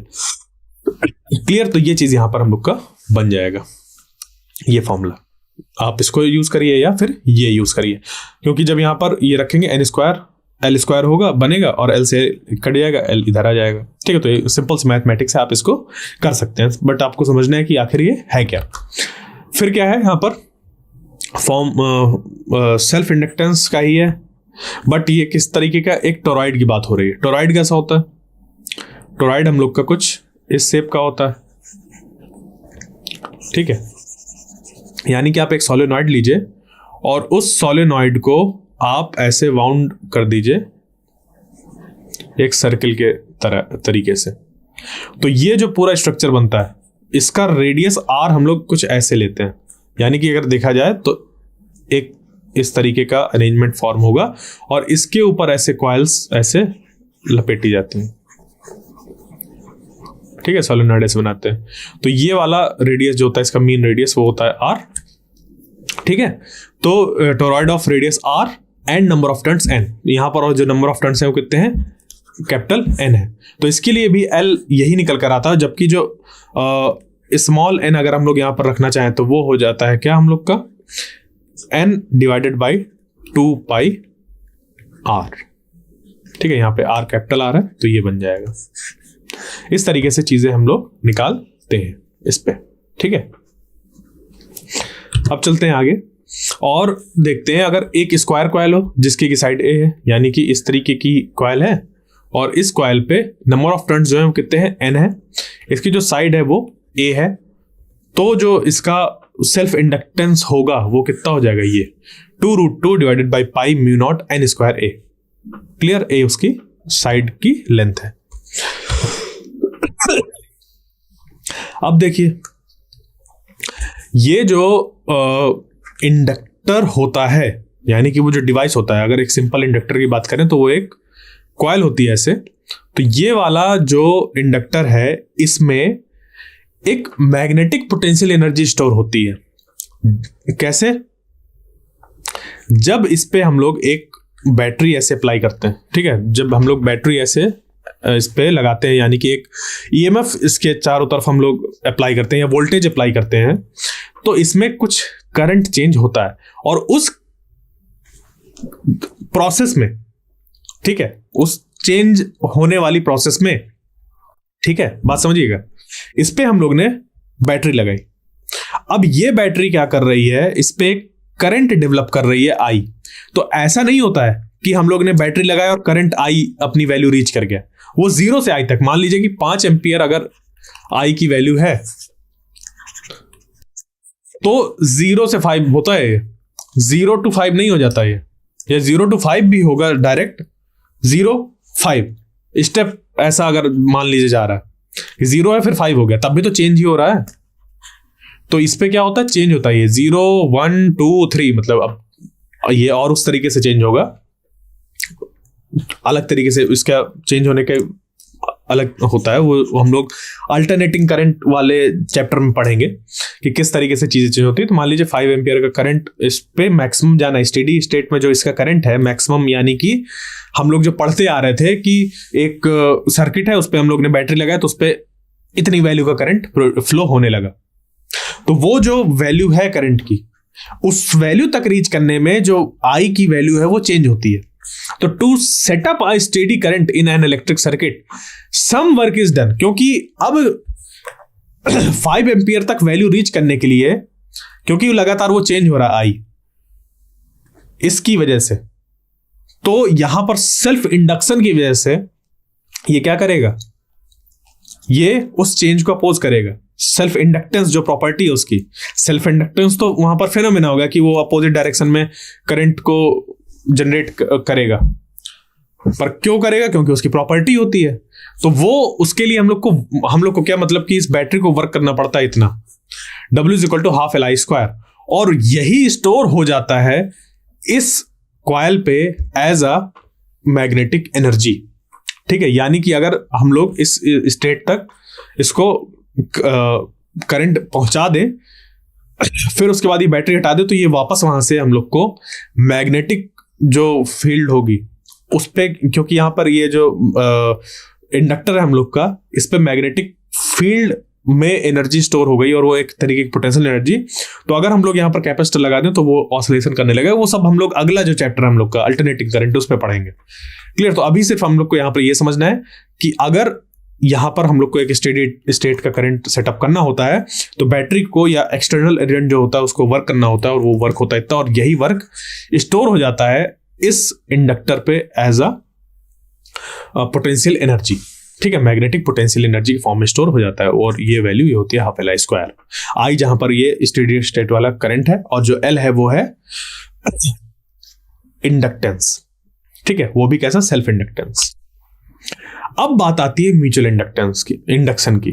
ठीक है, तो म्यूचुअल इंडक्शन क्या होता है? बिल्कुल वही चीज जो शुरुआत से हम लोग करते आ रहे हैं कि दो कॉइल हैं। ठीक है, एक कॉइल में हम लोग ने यहां पर बैटरी लगाई, और बैटरी के साथ साथ कुछ ऐसा सेटअप बनाया कि इस पे लगातार जो मैग्नेटिक फील्ड लाइंस हैं जो इससे जनरेट हो रही हैं वो कैसी हैं, लगातार चेंज हो रही हैं। ठीक है, लगातार क्या हो रही हैं, चेंज हो रही हैं। तो जब लगातार चेंज हो रही हैं, यानी कि जो इसके आसपास अगर हम लोग क्या करें, एक कॉइल को प्लेस कर दें, तो ये चेंजिंग मैग्नेटिक फील्ड लाइंस अब पास होने लगेंगी इससे, और इस सोलेनॉइड के क्रॉस सेक्शनल एरिया से जब चेंजिंग मैग्नेटिक फील्ड पास होंगी तो हम लोग जानते हैं कि जो फाई होगा वो चेंज हो जाएगा, क्योंकि जो फाई है वो 3 तरीके से चेंज हो सकता है, बी, ए या फिर थीटा। तो इस कॉइल पे कोई भी जो जैसे बैटरी वगैरह है वो यहां पर मौजूद नहीं है, बट क्योंकि इसकी जो कॉइल है उससे पास होने वाला जो उससे एसोसिएटेड लिंक्ड फ्लक्स है, मैग्नेटिक फ्लक्स, वो चेंज हो रहा है। उसकी वजह से इस पे एक ईएमएफ इंड्यूस हो जाएगा, और उसकी वजह से यहाँ पे करंट फ्लो होने लगेगा। उसकी डायरेक्शन वगैरह क्या होगी वो हम लोग को लेंज लॉ से पता चल जाता है। तो ये जो प्रोसेस होती है इंड्यूस करना ईएमएफ को दूसरी कॉइल पे एक की वजह से, ये कहलाता है म्यूचुअल इंडक्शन। क्या कहलाता है? Mutual induction. ठीक है, तो mutual induction is the phenomena due to which an EMF is induced in coil when the current flowing through a neighbouring coil changes. ठीक है, तो पारस्परिक प्रेरण वह घटना है जिसके कारण ईएमएफ होता है एक कुंडली में तब प्रेरित होता है जब धारा प्रवाहित होती है और पड़ोसी कुंडली बदल जाती है। ठीक है, बात समझ पे आई? अभी आप इस पे मत देखिएगा, ये थोड़ा सा यहाँ पे लैंग्वेज गड़बड़ है यहाँ पे हिंदी पे। ठीक है, ये यहाँ पर हल्की सी लैंग्वेज गड़बड़ हो गई, कोई नहीं, इसको सही कर लेंगे। ठीक है, तो आप समझ गए होंगे क्या प्रोसेस होती है म्यूचुअल इंडक्शन की। ओके, अब देखिए म्यूचुअल इंडक्टेंस की बात आती है। जैसे कि हम लोग ने सेल्फ इंडक्शन देखा, फिर सेल्फ इंडक्टेंस देखा, क्लियर। तो यहां पर वही चीज है कि म्यूचुअल इंडक्टेंस की अगर बात करें तो मान लीजिए कि एक कॉइल है, ये छोटी वाली S1 कॉइल, और ये एक बड़ी कॉइल है S2 कॉइल। इसकी जो लेंथ है दोनों की वो है L। जो छोटा वाला कॉइल है उसकी रेडियस है R1 और बड़े वाले कॉइल की रेडियस है R2। ठीक है, तो अब इसमें होगा क्या, जब छोटे वाले कॉइल पे करंट लगाया जाएगा तो क्योंकि उस पे जब मैग्नेटिक फील्ड चेंज होगी तो वो ये बड़े वाले कॉइल के अंदर क्योंकि रखा हुआ है, तो इस बड़े वाले कॉइल के अंदर जो फ्लक्स है वो चेंज होगा, जिसकी वजह से इस मतलब फ्लक्स चेंज होगा ये वाले में। यानी कि पहले वाले में अगर हम लोग करंट को चेंज करें तो फ्लक्स जो चेंज हो रहा है वो दूसरे वाले में चेंज हो रहा है। तो यही चीज है कि ये जो फ्लक्स दिखा रहा है phi b2, ये कुछ ये लिखा हुआ है phi b2, यानी कि ये जो phi b यानी मैग्नेटिक फ्लक्स और किस पे, दूसरे कॉइल की बात हो रही है, वो चेंज होगा पहले वाले उस पे कॉइल पे करंट चेंज होने की वजह से। ठीक है, तो ये इसकी इक्वेशन होती है n phi b2 is equal to m i, और इसको आपको ध्यान रखना है और यहीं से फिर आगे चीजें निकल के आ जाती हैं। इसको हम लोग पुट कर देते हैं यहां पर। जब यहां पे पुट कर देते हो तो ये आ जाता है कि सेकंड कॉइल पे इंड्यूस्ड जो ईएमएफ होता है वो डिपेंड करता है पहली कॉइल पे किस रेट से करंट चेंज हो रहा है। ये पहली कॉइल में चेंज होने वाला करंट का रेट है और ये दूसरी कॉइल पे इंड्यूस होने वाले ईएमएफ का। तो इसी को जो मतलब इस कॉम्बिनेशन की जो प्रॉपर्टी होती है वो होती है यहां पर म्यूचुअल इंडक्टेंस, और ये इस गिवन पेयर ऑफ कॉइल के लिए फिक्स होता है। यानी कि अगर हम लोग के पास कोई एक मान लीजिए एक कॉइल है, दूसरी कॉइल ऐसी है और ये एक फिक्स शेप एंड साइज की है, तो इसका जो म्यूचुअल इंडक्टेंस होता है M, वो हमेशा फिक्स रहता है। ठीक है, जैसे L था कि एक कॉइल अगर हम लोग के पास है या कोई इंडक्टर है हम लोग के पास, तो उसका जो सेल्फ इंडक्टेंस होता है वो फिक्स होता है। ये बिल्कुल वैसे ही आपको दिख रहा होगा, V is equal to IR, ये वाला इसके करस्पॉन्डिंग, ये यहां इसके करस्पॉन्डिंग और ये इसके करस्पॉन्डिंग। ठीक है, बात समझ पे आई। ये कुछ इस तरीके से। तो यहां पे M की भी अब क्या होगी, डिफरेंट कॉन्फ़िगरेशन के लिए जो M की वैल्यू है वो भी डिफरेंट होगी। जैसे कि रजिस्टर्स जो होते हैं वो डिफरेंट होते हैं और उनके रेजिस्टेंस की वैल्यू फिर डिफरेंट होती है। तो जब रजिस्टर चेंज होगा यानी कि जब डिवाइस चेंज होगा तभी उस वहां पर जो रेजिस्टेंस की वैल्यू होती है वो चेंज होती है। सिमिलरली यहां पर भी जब ये पूरा का पूरा सेटअप ही चेंज हो जाएगा तब इस M की वैल्यू चेंज होगी। तो देखिए क्या है हम लोग के पास कि एक पेयर है कंसेंट्रिक सर्कुलर कॉइल्स का, यानी एक कॉइल ऐसी है दूसरी कॉइल ऐसी है। ठीक है, तो छोटे वाले की जो रेडियस है वो है स्मॉल r और बड़े वाले की जो रेडियस है वो है कैपिटल R। छोटा वाला जो है उस पे नंबर ऑफ टर्न्स N1 है और इस पे N2 है। ये सिर्फ कॉइल की बात हो रही है। ठीक है, इस पे N1 number of turns coil है और इस N1 टर्न्स है इस कॉइल पे और इस पे N2 टर्न्स होंगे बड़ी वाली पे। तो जो म्यूचुअल इंडक्टेंस होगा इस सेटअप का, इस तरीके के सेटअप का, वो हो जाएगा ये, जहां पर N1 अब समझ पे आ गया, N2 समझ पे आ गया, स्मॉल r और कैपिटल R समझ पे आ गया। क्लियर। दूसरा क्या है कि दो सोलेनॉइड कॉइल्स हैं जो एक दूसरे के ऊपर वाउंड है। क्लियर। तो उस केस में क्या होगा, मान लीजिए जैसे अभी पिछला सेटअप दिख रहा था आपको ये वाला, ठीक है, इसमें एक दूसरे के ऊपर बाउंड है बट इस पे रेडियस जो थे वो डिफरेंट थे। तो अगर इस पे दोनों के रेडियस लगभग बराबर कर दिए जाए, ठीक है, मतलब R1 इसके इक्विवेलेंट कर दिया जाए, ठीक है, तो उस केस में क्या होगा कि हम लोग का जो म्यूचुअल इंडक्टेंस निकल कर आएगा वो ये निकल कर आ जाएगा। क्लियर। उस सेटअप के लिए फिर आता है कि अगर pair of concentric coplanar square coils है, एक स्क्वायर इस तरीके से है और इसके अंदर दूसरा कॉइल रखा है, कॉन्सेंट्रिक बोला है, यानी कि जो इन दोनों के सेंटर है वो कॉन्साइड करने चाहिए ये। तो उस केस में क्या होगा कि अगर इसकी जो वो है साइड, ये बी है और ये ए है, ठीक है। और इस पे जो नंबर ऑफ टर्न्स है ये N1 है और इस पे N2 है, तो म्यूचुअल इंडक्टेंस की जो वैल्यू होगी वो ये होगी 2√2 mu naught N1 N2 A square by pi B. Clear.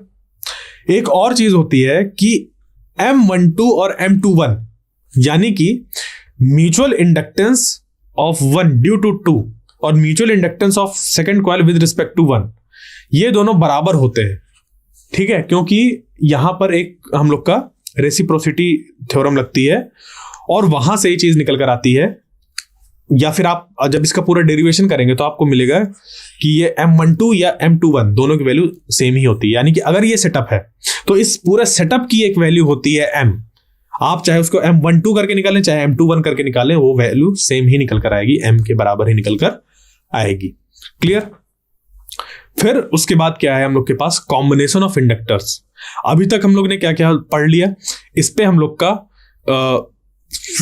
Magnetic flux के बारे में जान लिया, इलेक्ट्रोमैग्नेटिक इंडक्शन का जो लॉ है Faraday's law of electromagnetic induction वो जाना, लेंज लॉ के बारे में जाना, सेल्फ इंडक्टेंस के बारे में जाना, और कई केसेस देखे जहां पर सेल्फ इंडक्टेंस डिफरेंट ऑब्जेक्ट्स के लिए, इलेक्ट्रिकल कंपोनेंट्स के लिए डिफरेंट क्या होगा।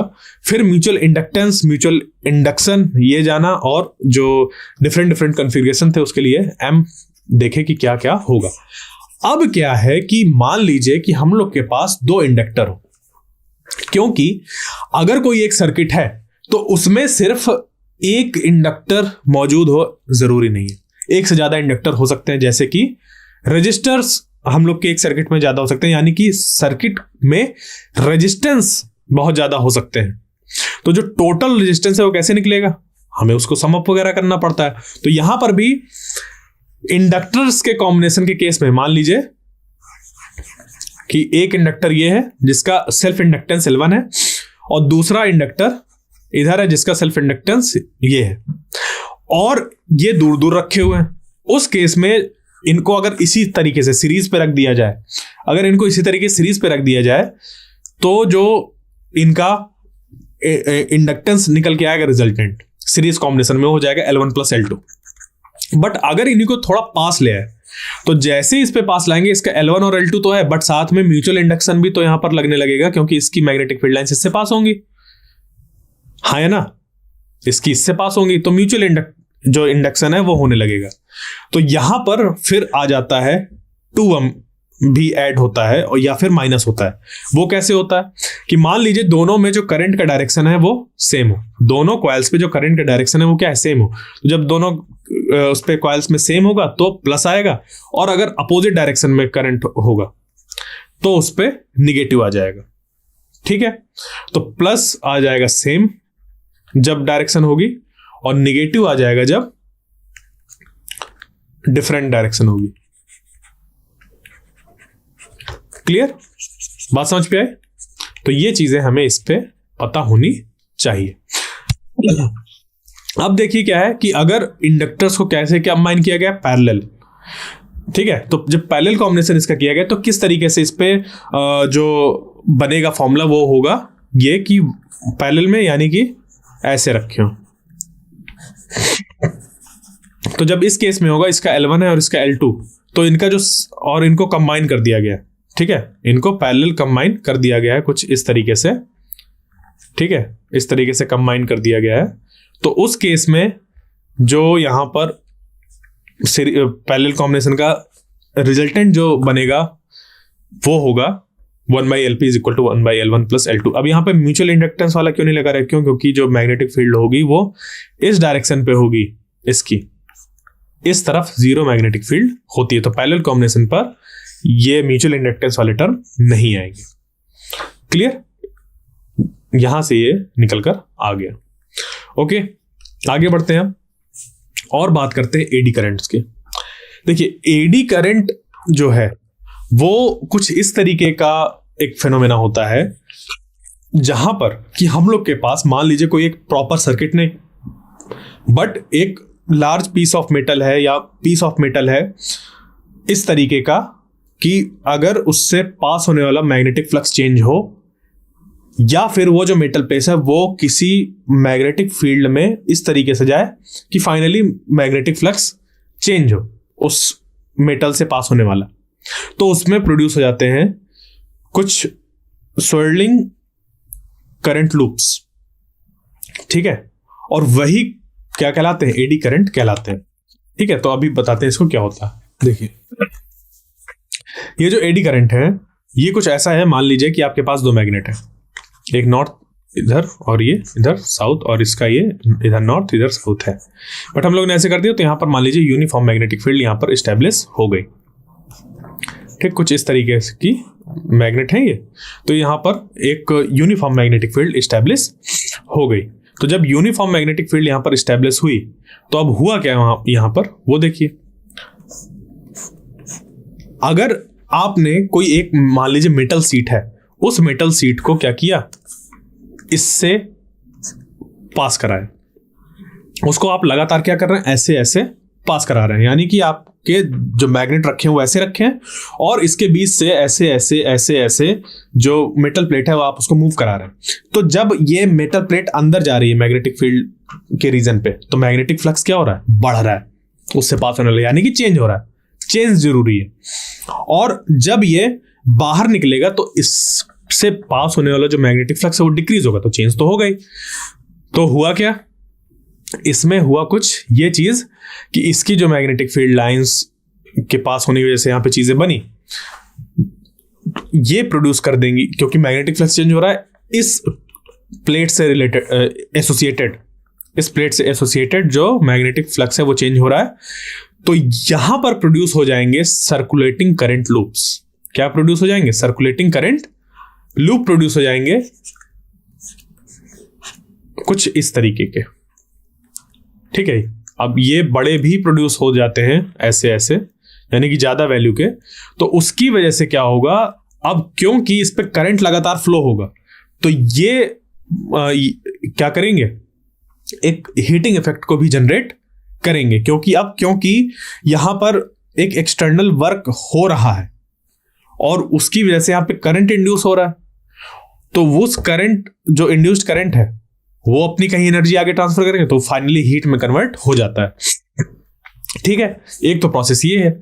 या फिर ये जो प्लेट है या कोई भी मटेरियल इस तरीके का जिसपे कि हम लोग एक पूरा सर्किट नहीं बना हुआ है बट ऐसे ही है, तो इससे पास होने वाला फ्लक्स किसी तरीके से चेंज कर दें हम लोग। ठीक है, कि इससे पास होने वाला अगर फ्लक्स किसी तरीके से चेंज कर दें तो इसमें सर्कुलेटिंग करंट लूप्स डेवलप हो जाते हैं, जिनको कि हम लोग एडी करंट कहते हैं। और इसको फौकॉल्ट ने डिस्कवर किया था, तो फौकॉल्ट करंट भी इसको बोलते हैं, फौकॉल्ट करंट या एडी करंट। ठीक है, बात समझ पे आई। तो ये जो एडी करंट है, इनकी जो डायरेक्शन है वो कहां से कैसे हमें पता चलेगी, बिल्कुल यूज करेंगे किसका, लेंज लॉ का, क्योंकि लेंज लॉ से हमें पता चलता है कि जो इंड्यूस्ड ईएमएफ उसकी डायरेक्शन क्या होगी, वहां से चीजें हमें पता चलती हैं। तो एडी करंट के बारे में आपको अभी ये ध्यान रखना है कि कोई एक बॉडी है, एक कंडक्टर है, जब उससे पास होने वाला मैग्नेटिक फ्लक्स चेंज हो रहा है तो उसमें सर्कुलेटिंग करंट लूप्स डेवलप हो जाते हैं, जिनको कि एडी करंट कहा जाता है। और इस एडी करंट की वजह से उस पर हीटिंग इफेक्ट आता है। और अगर मान लीजिए ये वाला केस था कि ये ऊपर से ऐसे कहीं से बंधा हुआ होता और ऐसे ऐसे ऐसे ऐसे स्विंग कर रहा होता है, तो ये जैसे ही इस रीजन पे आता तो इस पे करंट इंड्यूस होता, मैग्नेटिक फील्ड के रीजन पे जब ये एंटर करता तो इस पे करंट इंड्यूस होता, और वो करंट ऐसा होता कि वो उस कॉज को अपोज करता जिसकी वजह से वो प्रोड्यूस हुआ है। तो कॉज क्या था, वो मैग्नेटिक फील्ड में घुसने का कॉज था, कि मैग्नेटिक फील्ड में वो इंसर्ट किया था, ये कॉज था, यानी कि मैग्नेटिक फील्ड बढ़ रही थी, तो उस पर करंट ऐसा जनरेट होगा कि वो उस कॉज को अपोज करेगा। ठीक है, तो पहले अगर मैग्नेटिक फील्ड नहीं थी और वो प्लेट ऐसे ऐसे स्विंग कर रही थी, और अब अगर मैग्नेटिक फील्ड यहां पर लगा दी जाएगी तो वो कुछ ऐसा करेगा स्विंग। जैसे ही मैग्नेटिक फील्ड वाले रीजन पर आएगी तो वो ऐसे रुक जाएगी और धीरे धीरे मूव करेगी। क्यों, क्योंकि एकदम से रुक नहीं सकती वो। अगर रुक जाएगी तो फिर से वो उस पर कोई करंट प्रोड्यूस नहीं होगा, और करंट प्रोड्यूस नहीं होगा तो फिर से वो आगे बढ़ने की कोशिश करेगी, और जैसे ही आगे बढ़ने की कोशिश करेगी फिर से उसको अपोजिंग एक करंट प्रोड्यूस होगा। ठीक है, तो ये जो प्लेट है वो रुकेगी नहीं, वो धीरे धीरे धीरे धीरे ऐसे मूव करती रहेगी। ठीक है, तो जो पहला उसका मोशन ऐसे ऐसे हो रहा था, या आपको ऐसे दिखाऊं कि ऐसे ऐसे हो रहा था, तो वो जैसे ही मैग्नेटिक फील्ड वाले रीजन पर आएगी वो क्या होगी, आराम से ऐसे जाएगी, फिर ऐसे निकल जाएगी, फिर आराम से जाएगी ऐसे। तो ये एक तरीके के क्या कहलाता है, डैम्पिंग कहलाता है। क्या कहलाता है, डैम्पिंग। तो एडी करंट्स की वजह से डैम्पिंग भी होती है। तो दो चीजें हो गई कि एडी करंट की वजह से जो चीजें हैं वो क्या क्या होती हैं, डैम्पिंग होती है और हीटिंग इफेक्ट उस पर जनरेट होता है। ठीक है, बात समझ पे आए।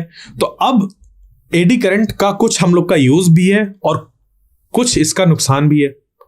नुकसान क्या है कि मान लीजिए आपके पास ट्रांसफार्मर है, और ट्रांसफार्मर की जब हम लोग वर्किंग पढ़ेंगे तो समझ पे आएगा कि उस पर कैसे क्या होता है। बट अभी के लिए समझने के लिए है कि ट्रांसफार्मर का जो कोर होता है वो उस एक चेंजिंग मैग्नेटिक फील्ड वाले रीजन पे रखा रहता है लगातार। उस पे उसके चारों तरफ मैग्नेटिक फील्ड चेंज होती रहती है, यानी कि वो जो कोर होता है उससे पास होने वाला फ्लक्स लगातार चेंज होता रहता है, जिसकी वजह से उस पर क्या होगा, क्योंकि वो एक कंडक्टर है, उसमें प्रोड्यूस होते हैं करंट्स।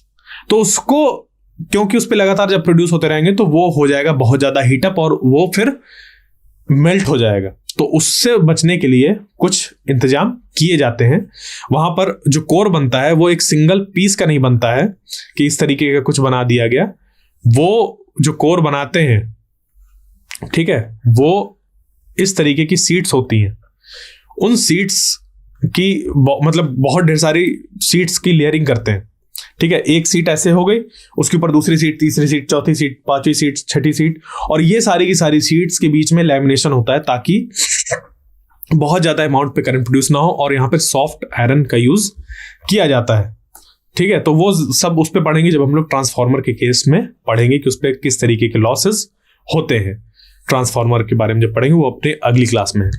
ठीक है, तो अब यहाँ पर क्या हो गया, एप्लीकेशन ऑफ एडी करंट के बारे में आज पढ़ना है। तो ये है सबसे पहले मैग्नेटिक ब्रेकिंग इम्पेडेंस। तो जैसे कि कुछ हम लोग जानते हैं मैगलेव्स के बारे में, या नहीं जानते तो मैगलेव का मतलब होता है मैग्नेटिक लेविटेशन। ठीक है, मैगलेव ट्रेन्स होती हैं, उस पे होता है मैग्नेटिक लेविटेशन। ठीक है, लेव का मतलब लेविटेशन है, मैग से मतलब है मैग्नेटिक। तो मैगलेव ट्रेन्स होती हैं जिसमें कि जो ट्रेन्स होती हैं वो नॉर्मली जैसे कि हम लोग के ट्रैक होते हैं, शुरुआत में तो कुछ उसी तरीके के ट्रैक होते हैं, बट फिर जब वो हाई स्पीड गेन करते हैं तो उस पे लगे होते हैं स्ट्रॉन्ग इलेक्ट्रोमैग्नेट, और फिर वो उस पे एयर पे ही लेविटेट होकर चलते हैं। यानी कि कुछ पहले चलेगी तो ट्रेन ऐसे, बट जब हाई स्पीड गेन करना होता है उसको, तो वो जमीन सरफेस से ऐसे उठ जाती है। ठीक है, ऐसे मूव करती है फिर सरफेस से उठी हुई, इसको मैग्नेटिक लेविटेशन कहते हैं। तो उस केस में अब अगर हम लोग को ब्रेक लगाने हैं तो उस पर कोई ऐसे पहिए तो है नहीं कि ब्रेक लगा देंगे, रुके कैसे, वो तो हवा में चल रही है, समझ रहे, वो हवा में चल रही है, तो आप कैसे रोकेंगे उसको। तो उसके लिए यहाँ पर एडी करंट्स का इस्तेमाल होता है कि जैसे ही हम लोग इलेक्ट्रोमैग्नेट्स को इस तरीके से ऑन करेंगे कि जो नीचे रेल्स मौजूद हैं, जो वहां पर मेटल्स मौजूद हैं, तो उस पे एडी करंट प्रोड्यूस हो जाते हैं। और वो जो प्रोड्यूस एडी करंट होते हैं वो अपोज करते हैं जो ट्रेन आगे जा रही है। क्यों, क्योंकि ट्रेन ऐसे आगे जा रही है, इस पे आगे इलेक्ट्रोमैग्नेट्स लगे हुए हैं, नीचे मेटल है। ठीक है, तो ये आगे बढ़ रहा है, तो इसके आगे बढ़ने की वजह से वहां पर मैग्नेटिक फ्लक्स चेंज हो रहा है। तो वहां पर जो एडी करंट जनरेट होंगे वो लेंज लॉ के अकॉर्डिंग इस तरीके की डायरेक्शन होगी, वो जो इसको अपोज करेंगे, क्योंकि यही कॉज था। तो जैसे इसको अपोज करेगा तो होगा क्या, ट्रेन स्लो हो जाएगी। तो ये हो जाता है मैग्नेटिक ब्रेकिंग इन ट्रेन्स, और इसकी वजह से ये काफी स्मूथ होती है। ठीक है, और इसको दूसरी तरीके से भी किया जा सकता है, एक प्लेट होती है, मेटल प्लेट, और फिर उस पर अब अगर मैं सिर्फ बताने लगूंगा कि ट्रेन में किस तरीके से मैग्नेट यूज होता है, यानी कि एडी करंट्स यूज होते हैं ब्रेकिंग के लिए, तो एक थोड़ा सा लंबा हो जाएगा। बट मैं एक हल्का सा ग्लांस दे सकता हूं कि एक प्लेट भी होती है, ठीक है, मेटल प्लेट भी होती है, उसके चारों तरफ इलेक्ट्रोमैग्नेट्स को ऑन किया जाता है, तो उससे भी वहां पर ब्रेकिंग लगती है। क्लियर। अब ये कैसे क्या होता है अभी हमें वहां पर नहीं जाना, तो आपको ध्यान क्या रखना है कि ट्रेन्स पे मैग्नेटिक ब्रेकिंग होती है। दूसरा क्या है हम लोग का, इलेक्ट्रोमैग्नेटिक डैम्पिंग, जैसे कि मैं बताया था अभी कि वो क्या करेगा, पहले तो ऐसे ऐसे स्विंग करता रहेगा जब वहां पर कोई मैग्नेटिक फील्ड नहीं है, वो मेटल का पीस, और जैसे ही उस पे मैग्नेटिक फील्ड अगर लगा दी जाए तो वो क्या करेगा, जैसे मैग्नेटिक फील्ड के रीजन में आएगा तो धीमा हो जाएगा। क्यों? क्योंकि उस पे एडी करंट जनरेट होंगे और वो उस कॉज को अपोज करेंगे जिस कॉज की वजह से वो था, और कॉज क्या था, उसके नीचे जाना, तो उसका अपोजिट क्या होगा, उसको ऊपर धकेलना, जिसकी वजह से उसकी स्पीड स्लो डाउन हो जाएगी। तो कुछ ऐसा ही होता है यहाँ पे कुछ गैल्वेनोमीटर्स पे, जहां पे कि उसका जो कोर होता है वो fix non magnetic metallic material का बना दिया जाता है, ठीक है, और उस कोर के ऊपर लगी होती है कॉइल, ठीक है, जो कॉइल इससे जुड़ी होती है इसके पॉइंटर से, गैल्वेनोमीटर के। तो जब इस पे हम लोग करंट अप्लाई करते हैं या टेस्ट करने के लिए, जो भी बाहर से हम लोग एक्सटर्नली प्लस माइनस यहाँ पर ऐसे जो दिखता है ना टर्मिनल्स, उस पे जब प्लस हम लोग ऐसे लगाते हैं तो ये जो कॉइल होती है वो रोटेट करती है।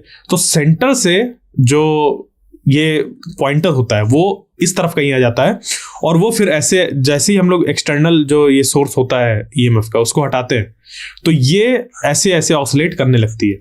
तो ये जल्दी रुक जाए तो यहाँ पर एक नॉन मैग्नेटिक मेटेलिक मटेरियल का यूज करते हैं, जिससे कि क्योंकि अब ये जब ऐसे ऐसे घूमेगा तो उसकी वजह से, क्योंकि यहाँ पर एक जो कॉइल है वो हम लोग का यहाँ पर मैग्नेट को कंटेन करता है, जिसकी वजह से वो क्या करेगा, आसानी से जो ऐसा ऐसा डिफ्लेक्शन हो रहा है उसको वो क्या करे, रोक दे, ठीक है। तो जब यहाँ पर ये इलेक्ट्रोमैग्नेट के फॉर्म पे रहता है, तो जब ये जो हम लोग की ये वाली कॉइल है, ठीक है, उससे एसोसिएटेड ये पॉइंटर है, वो बहुत ज्यादा ऐसे डिफ्लेक्ट ना करे, उसको आसानी से रोक दे, किसकी वजह से, किसकी हेल्प से, एडी करंट की हेल्प से, ठीक है। तो यहाँ पर इलेक्ट्रोमैग्नेटिक डैम्पिंग आता है, और एक एग्जांपल और बता दिया था। अब आता है फिर इंडक्शन फर्नेस। फर्नेस क्या होती है, भट्ठी, ठीक है, क्या होती है, भट्ठी।